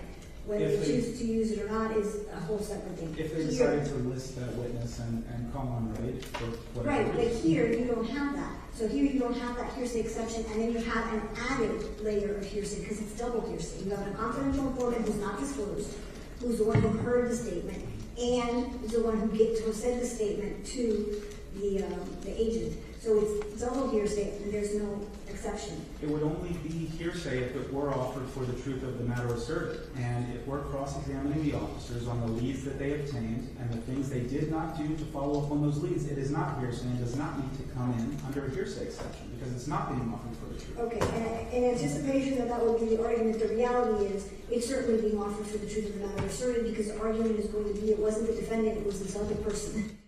So we're continuing to listen to attorneys argue a number of motions about cross-examination, how they're going to be able to handle certain witnesses and testimony. So we are, at this point, I would say unlikely to hear opening statements this afternoon, but we will keep monitoring that out of Miami. Right now, I want to get you to Tallahassee. In fact, let's go ahead and go there live now, where we are hearing debate on a bill that is designed to crack down on unemployment fraud and also look at citizenship status in re-verifying eligibility for benefits. So these are assistance benefits. This bill is HB 191. From reemployment assistance benefits, it would require them to verify their identities and status with the systematic alien verification for entitlements program that's a part of the Bureau of Citizenship and Immigration Services. So let's go ahead and listen in to this debate. Angie Nixon from Jacksonville, speaking live right now. She was pretty passionate, speaking just a few moments ago during a debate over an amendment to this bill. So let's go ahead and listen in. Bottom line, as opposed to taking care of their employees. If you really care about our constituents and not these greedy corporations and corrupt billionaires that are oftentimes going to take this new bill up and potentially fire folks and rehire them at $7.25, please vote down on this bill. Representative Gant, you're recognized. Thank you, Mr. Speaker. I yield to Representative Escamani. Representative Escamani, you're recognized in debate. Thank you, Mr. Speaker. Members, if this was about ghosting in relationships, I think there'd be bipartisan support on that. But that's not what this bill is about. This bill is about making it more difficult for Floridians, hardworking Floridians, to access the unemployment system. And as someone who actually did her dissertation on the unemployment system at the University of Central Florida, go Knights, charge on, I will break this down for folks so it's bite-sized and easy to understand. To qualify for unemployment in Florida, you have to be someone who is able to work, who had a W-2 job, not a gig economy job. You have to have worked a certain amount of hours, a certain amount of time previous to applying for unemployment, and you have to have contributed to the Unemployment Trust Fund because, again, this is not a handout. This is actually your money that you have contributed with your employer to an insurance program to be there for you if you lose your job at no fault to your own. And that's important because you don't qualify for unemployment in Florida if you were fired or terminated or you left, right? So we already have really strict criteria when it comes to qualifying for unemployment. And then unfortunately, we continue to see delays for those who apply for unemployment. And many of us were here during the COVID-19 pandemic when our offices were flooded with unemployment cases. My office saw more than 60,000 claims, but many of us each had our workload. And we saw these just absurd delays for folks to get their benefits. I hate to break it to y'all, but those delays haven't gone away. In fact, I asked my team if they could pull for me just some data on the unemployment caseload that we've had. And last year, we saw nearly 200 different unemployment cases come to our office. And that's a year with normal UI rates, right? Now, granted, we just saw Amazon and UPS make huge layoffs this past month, and I am seeing an uptick in unemployment cases of folks who are coming from high wage earners who are now having to figure out what to do with an unemployment system that is underfunded, that is delayed. And what we need is to fix the system, not to make it harder to access under the guise of fraud. When I see this bill, I see administrative burdens. I see barriers established to make it harder for someone to access the benefits that are rightfully theirs. I appreciate and recognize concerns of fraud. That is important without a doubt. But I'm hearing the Department of Commerce already has fraud prevention in place. So why do we need this bill? And so, members, if you've never worked on the unemployment system policy-wise, or you've never been on the unemployment system, I really encourage you to learn more about how broken it truly is, how it's not a handout, it's meant to be a safety net for Floridians who need it, and we should be trying to improve that system, not make it more difficult to use. Thank you, Mr. Speaker. Representative Gant, you're recognized. Thank you, Mr. Speaker. I yield to Representative Honchowski. Representative Honchowski, recognized. Thank you, Mr. Speaker. Now, this bill sounds really good on the surface. Debate continuing live right now in Tallahassee about this verification for reemployment benefits. We're going to take a break here on Fox 35 News Plus, but we'll be right back after this.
You're watching Fox 35 News Plus, streaming on Fox Local.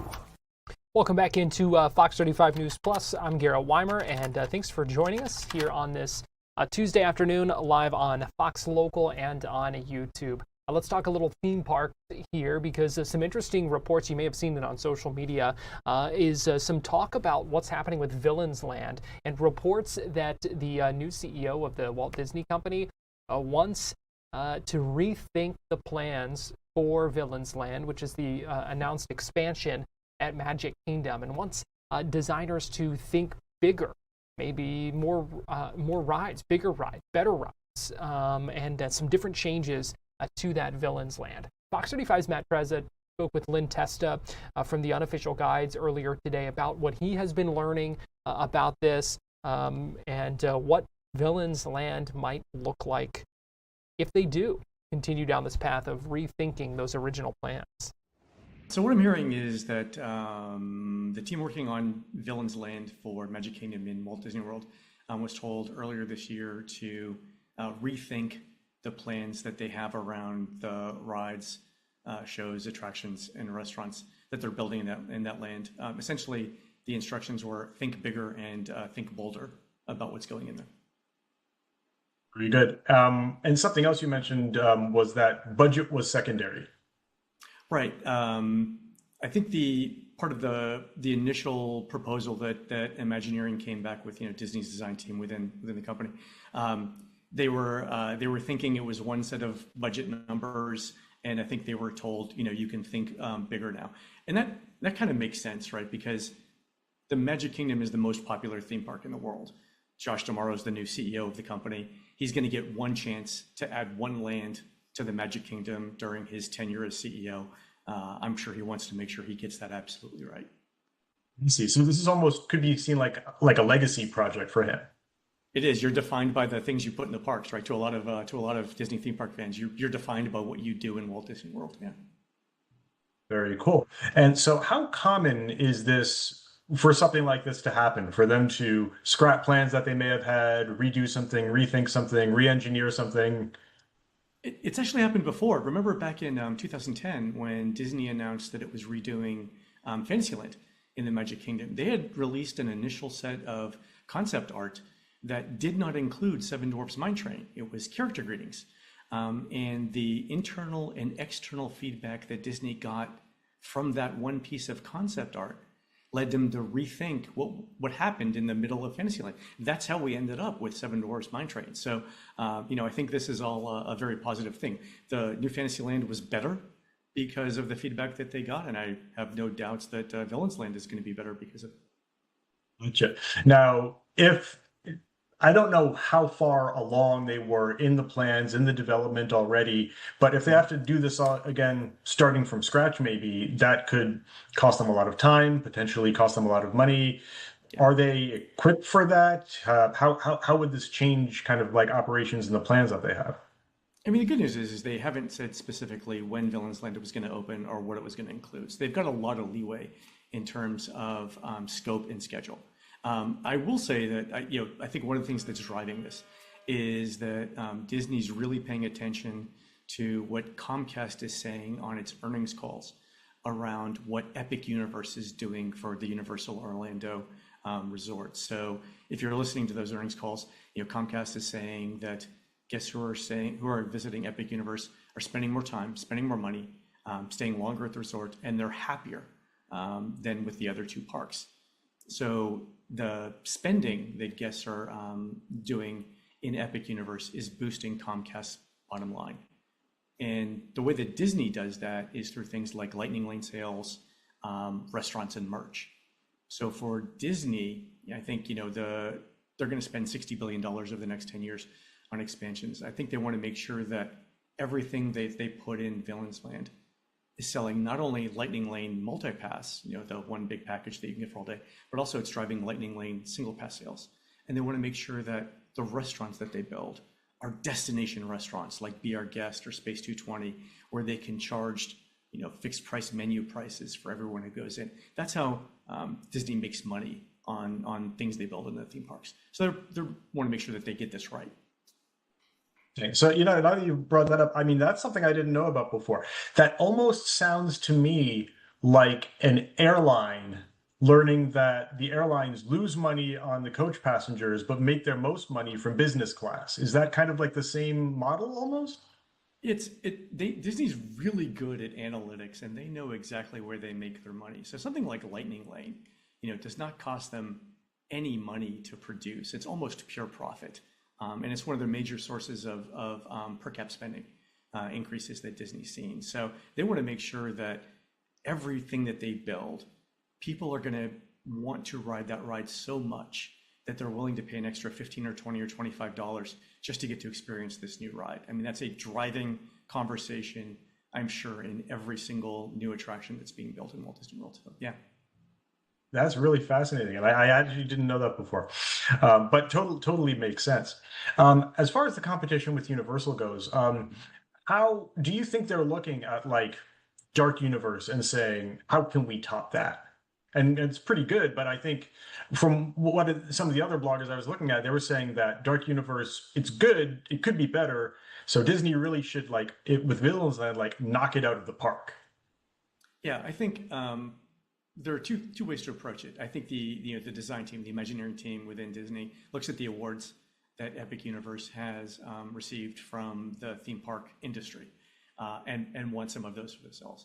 I think management and shareholders are really looking at the amount of money that Epic Universe is adding to Comcast's bottom line. And so there's a happy medium where everyone can get what they want, including the theme park fans, right? The theme park fans who are going to Epic Universe and who are spending that money are doing it willingly. They love the park. The satisfaction scores are really, really high with it. So this is a case where this kind of, reset or rethink could make literally everyone happy. The one clue I think that was really telling about this, that kind of makes this whole story make sense, is that in the last week, Josh D'Amaro said something really interesting for a Disney CEO. He said, he was talking about the Millennium Falcon ride at Galaxy's Edge. And he said that guests like it, but they don't love it. And just to put that in perspective, that's like the president of France saying, we have some cheeses that people like, but they don't love some of our cheeses, right? Like that is, I would never think that a Disney CEO would be that direct about what he sees in his internal guest satisfaction surveys, right? But Galaxy's Edge cost Disney $1.2 billion. Now they're spending $60 billion. And Josh knows that he doesn't want to spend $60 billion and get to like. He wants to spend $60 billion and get to love. And I think that is but him acknowledging that was amazing. And I think that makes this whole decision make sense. I love that you said that. And yeah. Does that speak to his experience running the parks? 100%. I mean, give Josh credit. He was in the parks. He met the fans. He was very visible, not only in Walt Disney World and Disneyland. No one is ever going to criticize him for not being in the parks, feet on the ground, knowing what the guest experience in the parks. So, credit to him for this. I get a feeling like this kind of decision, to rethink things is done at the CEO level. And if this is the first thing he said about it, and this is his first decision, I think we're all going to be very happy. So a lot of excitement over what that might mean for Villains Land, what that could look like when it comes to Magic Kingdom. We're going to take a quick break here on Fox 35 News Plus, but we still have more to come, so keep it here on Fox Local and YouTube.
You're watching Fox 35 News Plus, streaming on Fox Local. Welcome back into Fox 35 News Plus. I'm Garrett Weimer, and thanks for joining us on this Tuesday afternoon live on Fox Local and on YouTube. We have covered a lot of ground over the last 4.5 hours, and we appreciate you joining us. We heard from Governor Ron DeSantis this morning. Let me see what all we did cover. Governor DeSantis was in Titusville with the Education Commissioner, where he was talking about workforce education development, the ranking of Florida as the top in the country when it comes to workforce education.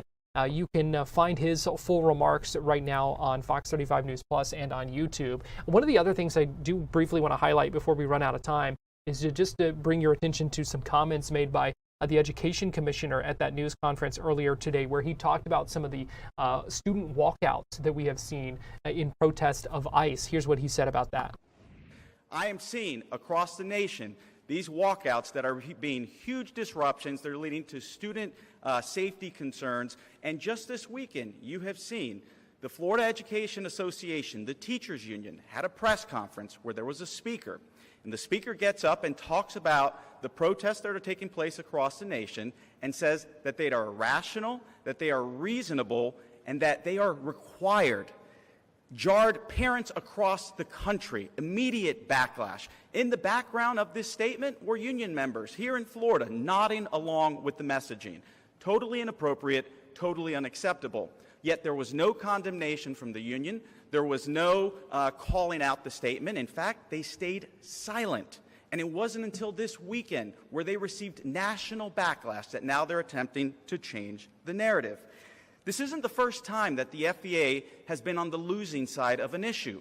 You all recall time and time again, they fight parents, they fight students. Just a couple weeks ago, they lost a lawsuit where they sued against the Department of Education because they did not want syllabi to be public for students to be able to review prior to registering for courses. We took them to court, they took us to court, they lost.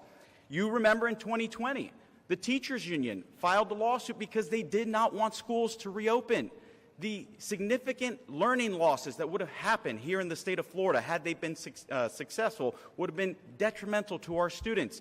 Yet because of this governor, we fought back, we won, and students benefited across the state of Florida. By now, one would think that union leadership would recognize that prioritizing their own agenda over what's in the best interest of students simply does not work. But they don't. And that is why I appreciate the leadership of Representative Persons Maleka and Senator Martin championing legislation that is going to strengthen transparency and accountability in unions across the state to ensure. Education Commissioner Stasi Kamutsa speaking earlier today, harsh words for the teachers unions at that news conference at the Titusville High School in Brevard County. Thanks for joining us here today. We are out of time on Fox 35 News Plus. We've got Weather Plus coming up next, and then